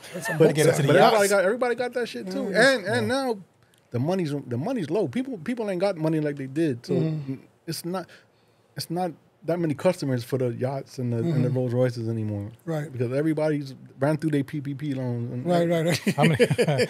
How many famous people actually rent the vehicles from you guys? A lot. It was a lot of like athletes that would rent them. No, they had their own, but they would be in town. No, for the weekend or they in whatever, town for the weekend. They ain't driving their own shit. They gonna bring it. They gotta rent some shit. Yeah. But it was more like drug dealers and there's a lot of people. There's a lot of people we wouldn't even give the car to because it's not worth it. You know, like if you're down here for spring break. What was the stipulations for the car rental? Like what was a background check, a credit card? Like how much? First of all, we had to check the credit card. We had to call, make sure the funds available. But if you look like he was a problem and you was here for spring break and he's only 19, we're not. It's just not worth it. You know what I'm saying? Because it's not worth it. Yeah, that's what's up. So all money ain't good money. Good money. Yeah, exactly. But not everybody thinks that way either. Damn right. You know, all money is money. That's how they see it. Nah, I done turned down a lot of money because it wasn't good. It didn't feel right. Yeah. So that's what's up. What could the DJs do right now to defend or to protect the DJ culture? Stop DJing for $50. I think that's what's killing the game. Like and you know, like, you know, take that shit serious. Like a lot of these DJs, they just play music. Like, you know what I'm saying? Like me and you could go to this party and play the same songs, but you can't play it the way I play it. And, you know what I'm saying? So a lot of these kids think, oh, I got all the new records. I could just go and, but I could go and do a party with no new records and probably do it better than these kids. You know what I'm saying? So, but I think the main thing is stop taking these $50, $100 or free hookah like that kills the game because now a DJ like me was going to charge a real amount of money, ain't going to get it. You're going to get it, right. And that's the problem. Yeah. And there's no, how you said, there's no, no ground level, no ground level of DJs. But, you know, okay, he's been DJing for 1 to 5 years, he gets this amount, and then this guy gets this amount. And this is no disrespect because there are some good ones, but there's way too many girls, you know, strippers, bartenders turn DJs. Right. There are some good ones. Don't get me wrong. Right. There are some female DJs that are incredible. Like Coco Chanel was one of the. Right. Coco Chanel used to come to my house, and I used to be like I couldn't. But there's a lot of DJs now that they got a fat ass. No, and that's also the problem. Also, a lot of DJ companies are trying to get more views and more. To get any female who looks pretty, whatever. So, you know, you can be DJ. Sex sells. Yeah. So they can sell, you know, the business for them. They're gonna put them on their roster. You know what I'm saying? Yeah. But I think you guys have Sammy Blends, right? Right. Yeah. She's dope. Right. She's dope. Yeah. She's She hasn't released yet, but Sammy Blends is. We just had DJ Shorty Wop. Yeah, I don't from, know her. I think she's from Fort Lauderdale. Fort Myers. Yeah. I've seen her name like the last couple. I've never seen. I can't speak on her because I've never seen her. But Sammy Blends is real good. You know, real good peoples. You know what I mean? Yeah. And like I said, I consider them just DJs, not female. I don't care what you are, female, male, whatever, alien, whatever. Because we have a lot of alien DJs. No, as because well. like Sammy Blends, she's a DJ to me. Right. But a lot of these female DJs, they're female DJs. Yeah. You know what I'm saying? I get that part. I get that part. Yeah. Distinction. Yeah, the bounce titties and the stuff like that. Yeah. Like you got if you don't dress, if you're not half naked, Yeah. then you're not getting booked. Right. You know, there was you bounce titty DJs are female DJs. Everybody else are DJs. There was this one female DJ, I ain't gonna say her name. Like she DJ'd this event in New York. She's big Instagram model, and all these followers. She came up to me after her set. She's like, "So how did I do?" I couldn't lie. I was like, "Man, I seen worse." But you weren't very because I can't just because you're pretty and you don't deserve that. Like you getting booked just because of that. When they could have booked me, you know what I'm saying? But you could have the bag, right? Yeah, but they don't. They book it for the wrong reasons. Right. How did she take it though? Did she take the constructive criticism? She or didn't like. I mean, she took it, but she was. Females are emotional, so she damn sure wanted to cry. But no, yeah, she probably was like. But I'm not one to sit there and lie. Like I always show like up and coming DJs. When I was on top, I would always show them love. Like Spin King, when Spin King first started. He would be the 8 o'clock opening DJ, and sometimes I would see him, and he wasn't very good. He was just starting, but I always showed him love. I would always take him around, and now look at him. Now he's one of the biggest. He's coming out here soon. I'm trying to get on the platform. He's coming out here thinking. He's gonna be with 50. Yeah, he's doing a quick. I think like an early. At Tampa, right? Tampa. I just hit up Star. I'm probably gonna pull up to that. Yeah, he's doing one show. I think it's like a Sunday, something like that. Yeah, it's actually. Coming up the next month, I think it's March or April. No, it's March. It's March, right? It's March. Right after I get back, the same weekend I get back from Dubai. Yeah, I might pull up to that. But yeah, shout out to Spin King and Star. Like they came up, I would always show them love. Like I would always show love to the new upcoming rappers, to the upcoming because you never know. Right. You know what I'm saying? And I definitely respect that because I did the same thing also as DJs, rappers. I mean, I was fucking around with Pitbull before Pitbull was Pitbull. I was fucking with Akon when you couldn't see his ass. Right. You know what I'm saying? Yeah. Joel Ortiz when no one really knew Joel Ortiz. Stuff like that. Because you never know. You never know. Never know. And they don't forget. Spin King don't forget that. Right. Spin King, like if I hit him up, he show love because he know. Right. I was one of the only ones. Right. Yeah. Will you go back touring or no? I doubt it. I doubt it. You comfortable? You happy? Yeah. Settle down. Nice hot, cold weather. Whatever. Depending on what time of the day it is. No, but I always say like there's certain people if they call me and they say yo we need you for like a couple weeks. I couldn't say like if Kiss called me and say yo I need you to fill in for like a couple shows. I'm not gonna say no. If Ashanti called me, Ashanti yo I need like I'm gonna say if Kanye would call me. You know what I mean? Certain people. Right. But nah, probably not for these little kids. Right. No.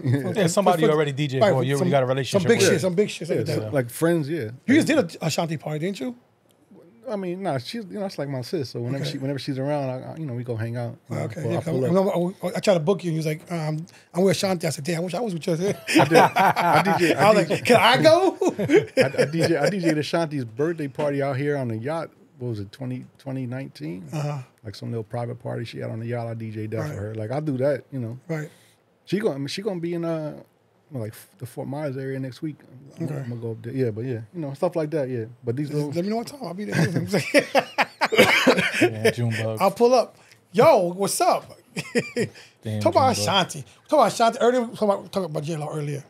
I said I still have a chance with J-Lo. They said I don't. I still have a chance with J-Lo. You know what I'm saying? I was at the. I was at the video shoot for Jenny from the Block because Kiss and stuff. Yeah. She was the most Hollywood. I've never seen somebody like you couldn't even look. You couldn't get. We were there for the whole video. I never saw her. Couldn't get next to her. Couldn't say hi to her. I'm like, yo, she was on the next level. Like that's the old Jenny in the Block. Yeah, Jenny's not been around the block. Yeah, but she probably even worse now, yo. No, but you literally, I never saw her. Like I was in the video too. I never saw her. Yeah, that's crazy. That's fucking crazy. Did Kiss even see her? He said, I was in the video. I don't even know if Kiss and them got to go to her dress. I don't remember if they actually went to her dressing room or any of that. So look at that, June. Yeah, that's the first. She was a Diddy during that time, wasn't she? That was why. Oh yeah. She was a Diddy during that time. That's the reason why. Don't matter. Diddy said you can't look nowhere. You know what I'm saying? Yeah. Shit is over. Just give it up. Give it up. So you're not touring no more right now. What you working on? Or you just relaxing, chilling, enjoying life? Like I was doing the artist thing, I had a label, I was doing all that, but it's just so frustrating. Like I'm waiting for music to shift back into talent because it's just so frustrating. You still have the label? You still have the label? I had the label, but it's like I don't really do nothing with it because it's like I said, I could go get a deal right now. I can get a couple of hours, but it's nothing's gonna like right. Nothing's moving for you. Yeah, like nothing's moving actually. Nothing moving. Music isn't moving. Yeah, nothing motivating. Right, motivating you. Right. Yeah, like so it's like right now I'm just chilling. I'm enjoying life. That's like kick. I ain't mad at that. I'm going to Dubai next week, chilling, Vacation or just chilling. Yeah, okay. Like, okay, but book my ticket to Dubai. I'm going to. Yeah, sure, right. Yo, listen, Dubai is actually it's not very expensive. People think Dubai is expensive. It's just the flight that's the flight ain't even that bad. Like, it's not really that expensive. Like, You could go to Dubai cheaper than going to Turks and Caicos and Jamaica and all that. Right. But yeah, but the way my bank account works right now, I got, you know what I'm saying? I'm like the guy from the TV show, you know what I'm saying? I see where y'all living at, how y'all living. Like, come on, B. This is what the money goes to right here. To this damn room right here. Keep reinvesting. These damn room, yep, keep investing because all we have is us. Yeah. Right? That's all you need, B. Like, I never had a team. I never had a manager. I never had none of that. Like, you know, all you need is yourself. Right. Ain't nobody gonna go harder for you than you. Than yourself, yeah. Like, yeah. Yeah, we have us three and three stooges. That's it. That's it. It's Mo, Larry, and Curly in this motherfucker. That's all you need. We got to figure out who's who, though. Well, we got Smokey. It's something like that. Going to the sponsors. You got to go to sponsors real quick. Today's episode is brought to you by Old School Tattoos in Kissimmee, Florida. If you want to get some great ink work done, go to Old School Tattoos in Kissimmee, Florida. Shout out to Old School Tattoos. Let's break it up. Let's do some games. All right. Oh, yeah. Give them the bag. This one I'm scared Get the brown bag. A little something. What's this? A little brown bag, you know what I'm saying? If it's the wrong size, let me know. I'm used to like 10,000 being in these brown I bags for a verse. You know what I'm saying? Come on. Not yet. Okay. You know what I'm saying? That's a What size we got here? We got more size inside the house. So, you know what size you need. No, this will work. It'll work? This will work, no doubt. Appreciate that. I appreciate you. Definitely. Yeah, shout out to you. Took the drive and that's what you call respect. Taking a 3.5-hour drive to do this podcast for us. No doubt. You know what I'm saying? Appreciate that. So the first game we're gonna do is what, the sample game? Yeah, let's do the sample. Oh man, I don't want to look crazy, man. Give me some easy shit, baby. Explain it, Joe. He don't know him either. It's 4 samples. Name not the sample, the artist of the group who used the sample. Some are multiple. I'm looking for a certain artist. He doesn't really care. So let me. It says, you know, it's you. We might give you a half a point here and there. He showed up early, so he got a point already. Yeah, point, yeah. It's 4 samples. Samples. I might get 0. That's all right. Come on, go ahead. I know you're gonna dig this. The first sample. Here it comes.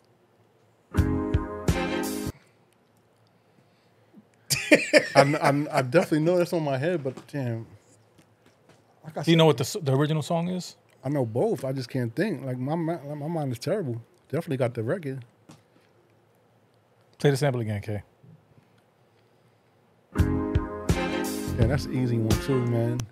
Damn. Yeah, multiple people use that one. I know. I mean, I'm looking for something different, but you give me anything, and I think. I ain't gonna lie. Like I can't even think, B. Throwing in the towel? Yeah. Play the song, Kay.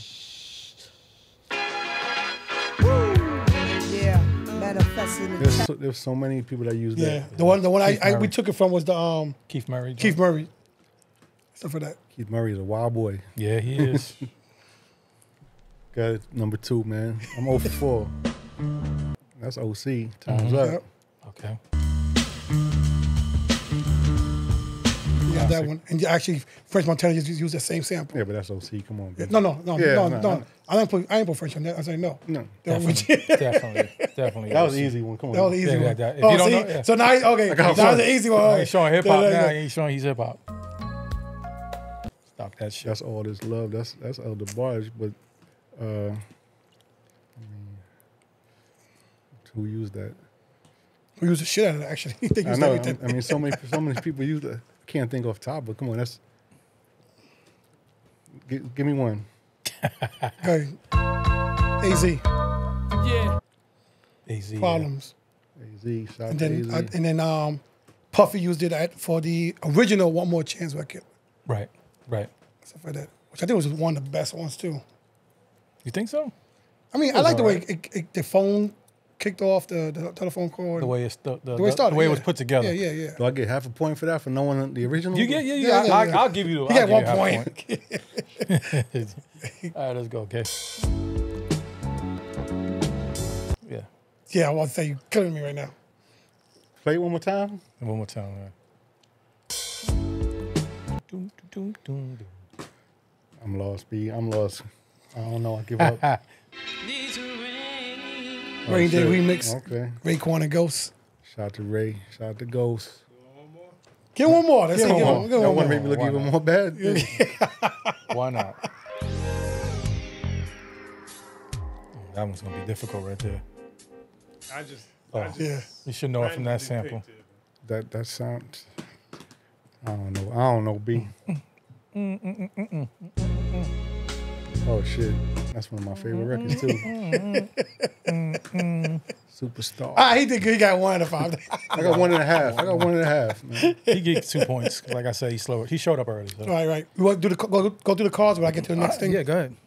So, you're not DJing right now because you really don't give a fuck about it no more. But I'm saying, if someone's about to book you, right, for an event, it's a house party, a club, or a corporate. Equipment's already there. The money's the same. What are you picking? That's probably the corporate. Any reason why? I think they want to unwind the most. I think they probably Unwind had the most. They probably had the You most think fun. Becky from the Becky with the good hair. good hair, And you might get a lot of shit out of that. The connections you gonna make at that. right? That's, See, a lot of that's the people. way I look That's at why I it. look at it too. A lot of people don't look like that. Yeah. You know how many parties I DJ for free or events I did for free just because of what might come out of it. Like Yeah, that's the what networking. that's what people they miss on Right. that. Like everything ain't about the money; it's about the connection. Like Connection. Your network is your What's network. right? what's be the next thing happening? That's why I wish I would have known at a younger age this, because I didn't have nobody to really mentor me either. But I tell kids now, intern as much as you can, just because the value you're getting from it. So you're meeting people, you're learning. Yeah, You know, but see now, but I don't know if that applies anymore because you can. This is all you need now. yeah. But if you want to build your to me, I think it's like I said, it's still grassroots. You know what I'm saying? If you want to be the best real estate agent there is out there, then find the best real estate agent in your city and tell them, yo, I'll work for you for free. Nobody's gonna pass up free work. Right. Yeah, I'll make copies. I'll take out the trash or whatever you want to do, but it gets you in the door. Yeah. And then you invite it to the company Christmas party. And 100%. you know what I'm saying? So a lot of people are not grasping that because they're not making money from day one. You know what I mean? DJ Enough never paid me for that party. DJ Enough called me, you owe me some money, but he never paid me. But And enough when you call them, come to the show. Yeah, come by the show. Call us. Too. Because every time I see you, I don't know. You look the other way. Stuff like that. I just saw him recently at the Pre-Lou show. shout out to Pre Lou, man. When I was one of the first people to go visit him when he was in the hospital, like, I'm that type of dude. Like, he was in the hospital. We wasn't that close at the time, but he was in the hospital. I went. I At drove. time of need, yeah. Yeah, I went there and I went to visit him. That shit lifts your spirits. There's nothing for me to Right. go pull up, but it lifted. I feel like that helped. And ever since then, we became tighter because he ain't gonna. Right. That's something he ain't gonna forget. Right, of course not. Yeah, he was just out here 2 weeks ago too. Yeah, so I wish I would have known. Yeah, stuff like that. Next time I know, if I know, I'll let you know in advance. Shout Yeah, I out think those definitely. That was to me, that was the last minute thing because he told me he was gonna come, but when he told me he was gonna come, he didn't come. It was a book him on the show, and we couldn't book him Yeah. because I think those are two important times in people's lives that you have to be there. One is when they're in the hospital, and two is if they locked up. Yep. You know what I'm saying? I got a third one when they lose a parent. Right, absolutely. Absolutely. Someone loses a parent. Absolutely. You know what I'm saying? Yep. 'Cause Yeah. your mind is in a very dark space. Yeah, yeah. And sometimes, not sometimes, but all the time, you need people there that are in your corner and there to support you. You know what I mean? And build up your spirits. But all right, let's go to this next one. So this game is lyrically correct. You can get it on Amazon. We are not sponsored by them. It is a black-owned business, and we definitely support black-owned businesses. So it's a card game, pretty much. I'm gonna read the lyric, and you got to finish the lyric. All right. I hate y'all. We'll start. Let me see. Let's see. Okay, here we go. I hate y'all. This one should be. You should know these, I right? told you my memory is like I never smoked weed a day in my life, but I can't remember what I did this You was morning. around Style P. He spoke all the way for you. Right. He did it already. But all right, you should know these. Once you get the little, you get going, then it'll be easy. Nah. You pick the easy ones for you, I Zach? picked some easy ones for him. So what couldn't Missy stand? The rain. You see? I mean, come on. I thought it was 1 minute, man. A minute man? Okay. What did BBD say to never trust? You want the multiple choice? Yeah. A man, a woman, a big gut in a smile, or a big butt in a smile? That's the one right there. The last one? Yeah. Is they put a big gut in a smile. All right. What shouldn't you do if Monica just wants to be alone? What's my choice? There's no choices here. See? You get the choice one time. I got spoiled now. What's the answer for that one?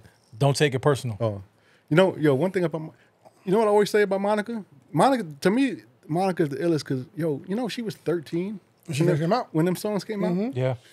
But yeah, go ahead. And she sing her ass off too. Right, she was 13 talking about grown shit.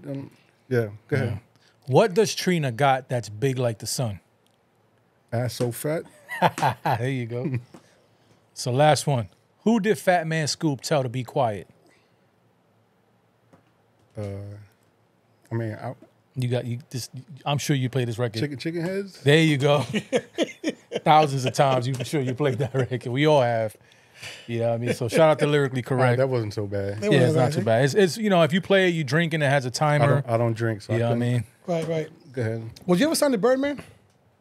We had a deal with Birdman, yes. Okay, the label I was talking about in Baton Rouge, Black Balloon, yeah, we had a deal with Birdman.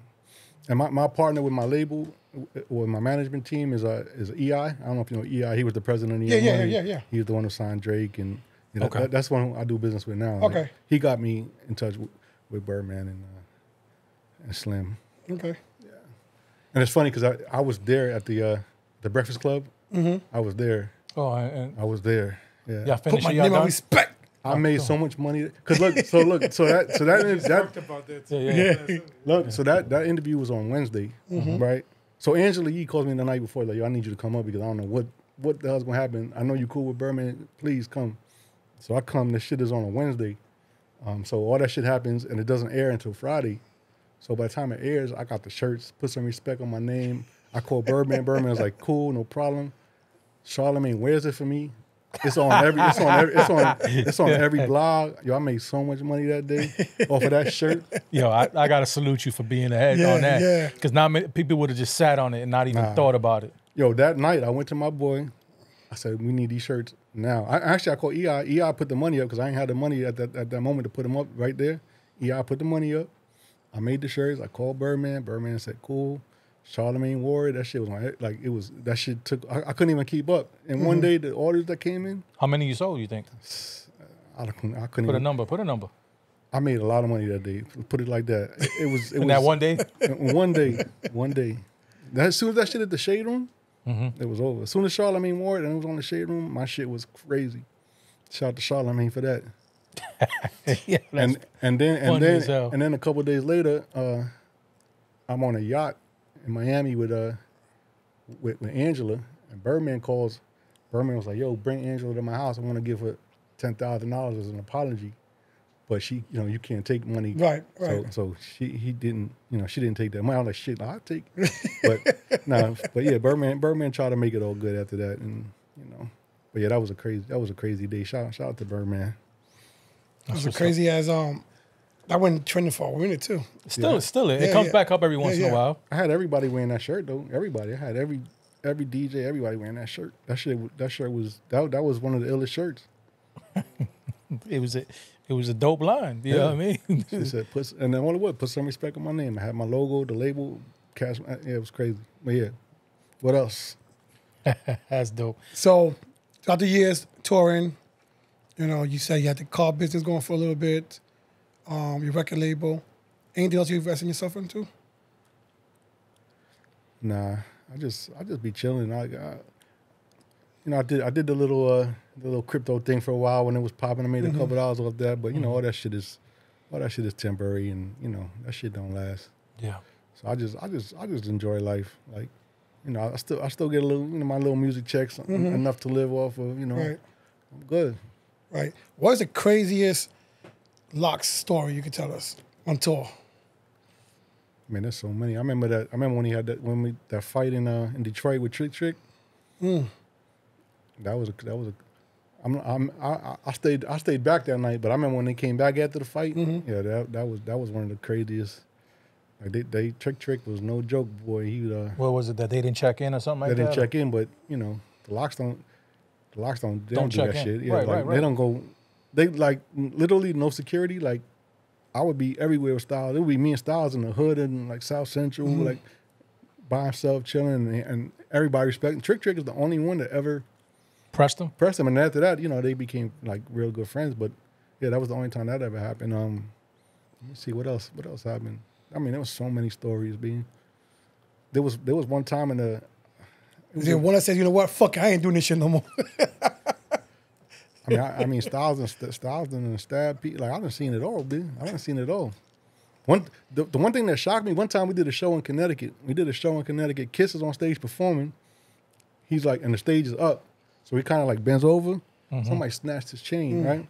And Styles, I would expect to go crazy. I didn't expect Kiss jumped off that stage, and just knocked the dude out, and they couldn't find the chain. Eventually, the cops came. They locked the whole shit down. Yo, they found the chain in a chick's butt crack. Ooh. Kiss threw away. He kept the piece. He threw away the chain. I'm like, damn, you threw away that fucking Let me shit. get that shit out. Dip that shit in some bleach. But I was surprised. Kiss jumped off that stage and knocked dude. I did not expect that shit from Kiss. I ain't gonna lie. He knocked that dude straight out. But yeah. My big ass booty. Keep the charm and the chain in the butt. Of course. I don't remember what chain. That's what I can think about shit. The big ass, the ass crack. I don't remember what chain it was. But yeah, they found that shit in the female cop. I guess somebody told the female cop, and she found that shit. It's like putting out the ball down the ass. Yeah, talking about the anal beads. Anal beads. Oh my god! The Jesus piece came out. You heard? The Jesus piece came out her ass. It might have been the Jesus piece. That's why he kept it. Yeah, that's why he Big kept ass it. piece. You know, it was another crazy story. I'm DJing for Cassidy at the time, and this is when they had the. I don't remember what convention it was, but it was in Puerto Rico. Oh, that's the Mix Show Power Summit. Yep. So Yeah. Mix Show Power Summit, we go to Puerto Rico. We doing the bigger stadium in Puerto Rico. Mad people. So Swiss is like Swiss tells him what to do. He's like, yo, play a bunch of reggaeton records, whatever. And he says, make sure the last record you play is what's the Tego? It's a Tego record. Tego Calderon, yeah. Right. So I played the Tego record. Like Tego at the time, I guess was. He was a got man. out Right, there, yeah. yeah. So I played the Tego record, then Swiss gets on the mic. They go, stop that shit. And Tego comes out, and that place lit the fuck up like it was Michael Jackson. Like I never seen somebody go crazy like when Tego came on that stage. Yeah. I never seen that ever. Like I've been on stage with Hove, I've been on stage with Nas, I've been on stage with 50. Like that shit. Right. Yeah. A different shit. Yeah, Tego's he's an OG out there in Puerto Rico. Yeah, but during that time also he was like He's the man. Yeah. he's always been the man, but like, Yeah. like he was so hot. He was on fire. Yeah, You know what I'm saying? It was like, And you know what's crazy about Cassidy? So I don't remember how long I DJed for Cassidy, but for quite a while we went on tour, everything. You know, I never had Cassidy's phone number, and I really never ever spoke to Cassidy. oh, Swiss. I would always just go through Swiss. Like Cassidy was so quiet and like in his own world. Like I never had a conversation with Cassidy. Damn. And I was on the road. You think the opposite because he used to be in the front line for the battles. But all like the time. every other artist, you know, DJ for, we would sit before the show. We would go over through everything, shit. Right. Yeah. Cassidy, me and Swiss would talk about it, and that was it. I'm like, that's kind of crazy. Yeah. In retrospect, right? You think about it like, damn, I never really. I don't have to. I never called Cassidy ever, not ever. Right. That's crazy. Yeah. Is there 5 DJs back then to you look up to? Look up. I wouldn't say look up to. Or him. Inspired Respected, by, maybe?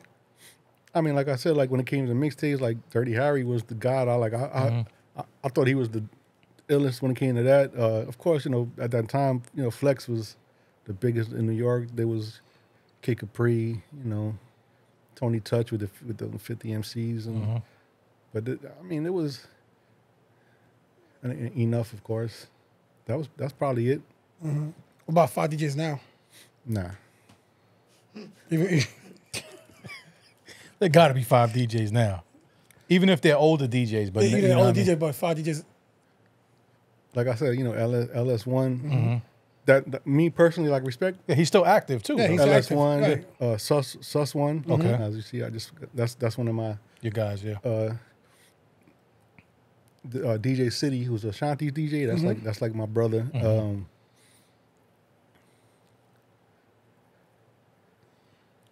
I like what Fly Guy's doing in Miami. I like what he's doing with the Doo-wops. doo-wops. And the other party too, yes, the party. Crates one? Crates. Craze, yeah. Like that's the only party I go to. Like is the doo-wop party. Yeah, we did the doo-wop part, we went to that one. Yeah. Yeah. I think that's probably it. See, it's 5. That's yeah, four. That's four. That's all. Four, yeah. You'd be the 5th one. Yeah, myself. What's one genre of music people would never know that you actually listen to? If you get in my car right now, the only thing you're gonna hear, you're probably only gonna hear maybe 3 things: 90s R&B, 90s hip hop, like maybe like 80s like I don't even know what Pop. you call 80s pop shit, Prince. and then like and that's really it. Those are the only 3 genres I really listen to be honest with you. My favorite song of all time, people, my 2 favorite songs that if I'm DJing, you're gonna hear no matter what. Elder Barge, Rhythm of the Night, Okay. and Never Too Much, Luther Vandross. 2 best. Those are 2 good ones, actually. I'm always any party I'm DJing, you're guaranteed to hear those 2. Right. Those are my 2 favorite songs. And Elder Barge from my favorite movie, Last Dragon. Right. Yeah. What are some of the techniques you think DJs should have now to DJ? Stop using all them buttons and actually DJ. Start watching those YouTube videos? No, just stop using the buttons. I mean, you don't. I see DJs now just doing Knobbing, knobs and knobbing. buttons and Right. nothing else. I'm like, Right, that's right. not DJing. That's button Right. pressing. Right. And now everybody, and I think the stem shit was a curse and a blessing because Right. it's good for real DJ. Like if you there was times where I would DJ for Kiss and there was certain songs you didn't have the instrumental to, Right. and you couldn't get it, but now you can, Right. But now every DJ just wants to make a fucking blend out of every fucking Now song. every song is a blend. Like some shits, the keys are all like if you got a real ear, you know that shit should not be with that. Right. Yeah. What can we expect from you in 5 years from now? Just relaxing and fucking on the island somewhere? Yeah, shit. I might be living in Dubai or Thailand by then. But hopefully the music, like I said, hopefully the music is going to come back to the talent, and then once that happens, you're going to see me back in the game. Because one thing about me, like I built so many relationships that I could disappear. Like I disappear and I still could call all these people because Right. I was always a good dude. I always made it's always You about always put your Lego bricks and never burn them. yeah, never burn a bridge. And so I know I could come back if I need to. Like there's people I could call. Like the average person can't call people I could call. Right, right. So hopefully once the music does come back to real music, my label's gonna be back. You're gonna see me back. But for now, Chilling in the island with a pina colada and shit. that's it. Being fed grapes and shit. That's what it's like I said, I done did more shit than most people ever can say they did. In No, their I life. can imagine the shows, the concerts, the cities, you did the record label, you had the artists. DJ for the king of Swaziland. Right. Like, I'm saying like Right, yeah. I'm in the castle in fucking Yeah. Africa eating with the king. Right. Who's gonna say that? Did you see the Royal Wipers? I didn't get that. My favorite movie, yo. That's my favorite movie of all time. Coming to America for sure. Yeah, I don't like part 2 that much. Nah. Nah, part Anyway, two. that's a whole nother story. Yeah. Yeah, definitely a whole other story. The production stuff like that. Who are your top 5 producers? Premier, Pete Rock,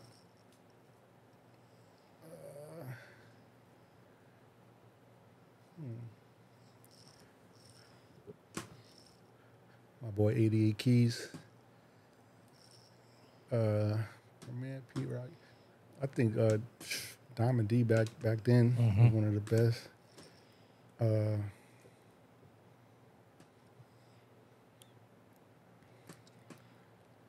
don't know.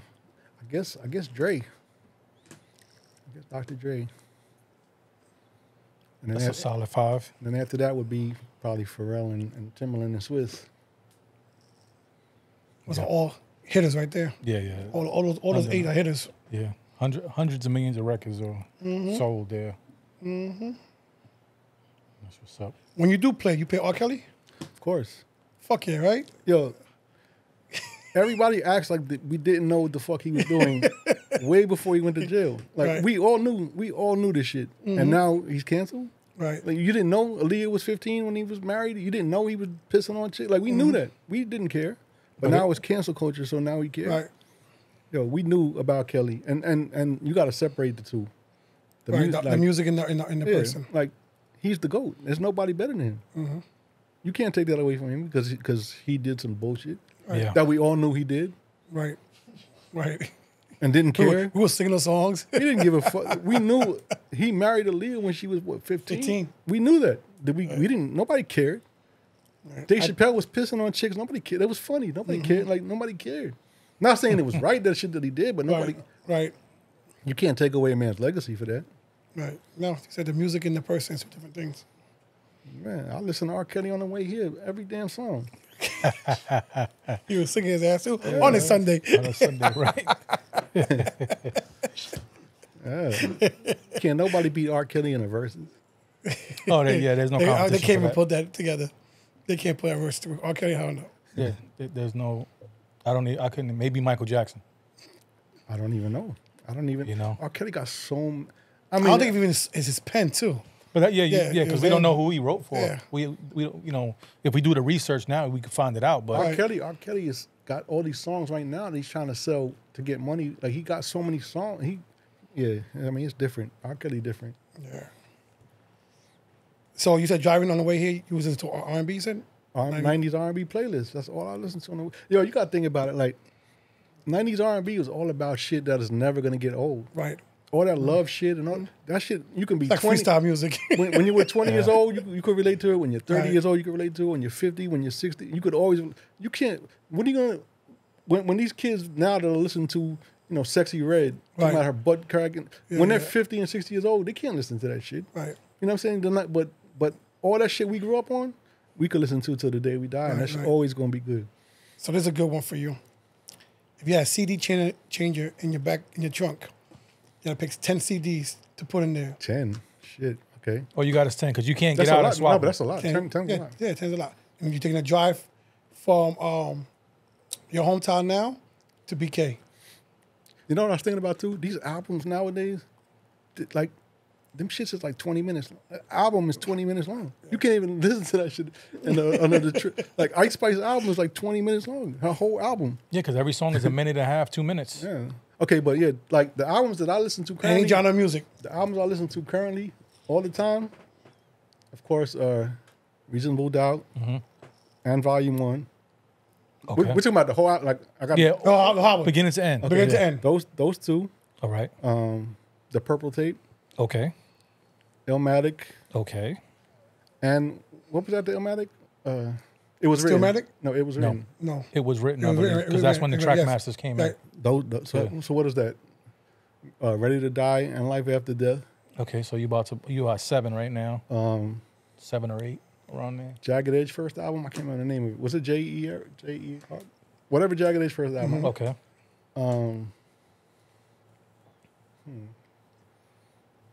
You're somewhere in Washington probably right now. Let's see. We Are the Streets. Okay. Styles P first album. Gangsta and a Gentleman. Yeah. I'm good. That's it. I'm good right there. That's 10, right? Yeah, that's 10. About 10, yeah. Styles P, to me, Gangsta and a Gentleman was the best piece of work. I think album-wise, that's one of the top albums.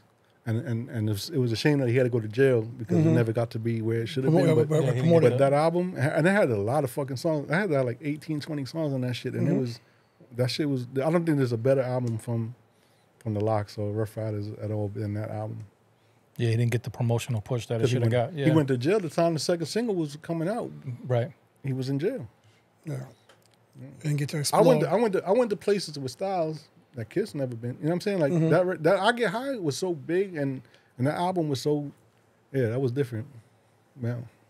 Yeah, and that sample. You still got to play that. You have to. You know what I mean? If you're doing an old school party or a 90s party or whatever. You can play that. And, yeah. You can play that in the new part. Like, you can play that. Yeah, that's crossed generations. Yeah. Yeah, you know what I mean? You could Everybody definitely get play. high. Yeah, And right. and when, speaking of that record, I think it was that video shoot where I met Jalen Rose, and I became real tight with Jalen Rose. He wanted to get into DJing. He used to fly me to Chicago. I would help him, learn how to DJ, and shout out to Jalen Rose. He did an ESPN interview and mentioned me about that. That's what's up. We need him on the podcast then. Because he's trying to DJ. He tried to DJ. He did. So he understands it. Right, he understands it. It was just like a fun thing for him. Right. The thing about all the NBA players, they all wanted to be rappers and DJs. So they would all all the NBA players wanted to be around us all the time. They all love Kiss, and they all wanted to be DJ. Right. The one DJ basketball player we try to get here is Shaq. Shaq is from Orlando, apparently from Orlando as well. And we don't care shit about basketball. Your DJ career, that's all. That's what we want to know. About Shaq, we got to probably move some shit around. I'm sure you could get Shaq. You know what I'm saying? But He's a cool dude. Yeah. I'm sure we hear about he's a cool person, but I'm sure you could probably get him. like Shaq. Yeah. DJ Shaq. I need you here. Shaq Diesel. Yeah. Something like that. Is there anything you want everybody to know about Killa Touch? Nope. No. He's private. He's an introvert. Hey, listen, he's been around the world. He's done it. He's done it. Yeah. He's done it all. He's been around the best of the best. Right. You know what I'm saying? He's been around the worst of the worst. That too. That too. You know what I'm saying? But like I'm just a regular humble dude. Like all that shit was in the past. I did it. Now I'm regular now. Like I was a legend. I mean, I am a legend. But listen, when I also listen, I told the guys when you first hit me up about doing the podcast, and again, I met you back at the Jadakiss show, stuff like that. So I already knew who you was, stuff like that, and I had to refresh his mind who you was like that. I go, yo, you remember Killa Touch? He goes, what guy? I go, Jadakiss show. Then we both said to each other, the tall guy? Yeah, him. That's the guy, stuff like that. No, because one thing about me, like whenever we had shows out of town, I would take care of people. I would get them in for free. I would I'm always that dude. Like, you know what I'm saying? So people never forget that. You know what I'm saying? Yeah. So I was like, we gotta get him on the show, and then the first time we gotta cancel stuff like that. But I'm glad you made it, stuff like that. You drove out here. Yes, sir. Now let's hit up this party, man. Yeah, we'll hit up a party. Yes. Real quick. If anyone wanted to book you for a '90s party, how can they book you? Killa Touch, DJ Killa Touch on every platform, Instagram or KillaTouch@gmail. I ain't hiding. You can find me. Right. You know what I'm saying? If any new artists wants to book him too. Nah, he ain't bend that ass over. Let my pussy breathe. Hands on your knees. That's some fucking world. I heard that shit in the club. I was like, oh, hey, what the fuck is this? That's what's popping now. But all right, well, you got anything else, bud? No, I'm good. Yeah, I'm good. He gonna shut me down no matter what. Yeah, I'm sure he got. That's what's up. So we would like to salute Killa Touch for sharing his stories on Respect the DJ's podcast. Many thanks to you, our loyal listeners and viewers. And as always, we have another exciting episode coming up. Stay tuned. And until then, I've been your host, DJ Khaled, alongside my brother, DJ Junebug, for Respect the DJ's podcast. And we are out. Peace. Killa Touch. Peace. Peace. Street Dreams Music Group. Play that.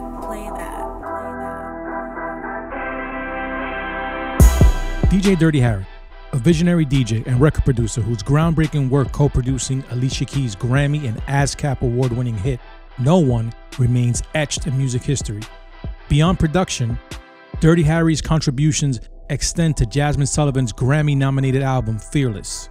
Celebrated by Rolling Stone and nominated for a XXL Annual Mixtape Award for his collaboration on Rap Phenomenon 2 with DJ Vlad and DJ Green Lantern. DJ Dirty Harry's mixtapes captivated New York streets, drawing collaborations from icons like 50 Cent, Nas, LL Cool J, Run DMC, Lauryn Hill, and Busta Rhymes, cementing his legacy as a true titan of the turntables. Dirty Harry stands as a legend in the realm of mixtapes. DJ Dirty Harry, Respect the DJ's podcast, salutes you.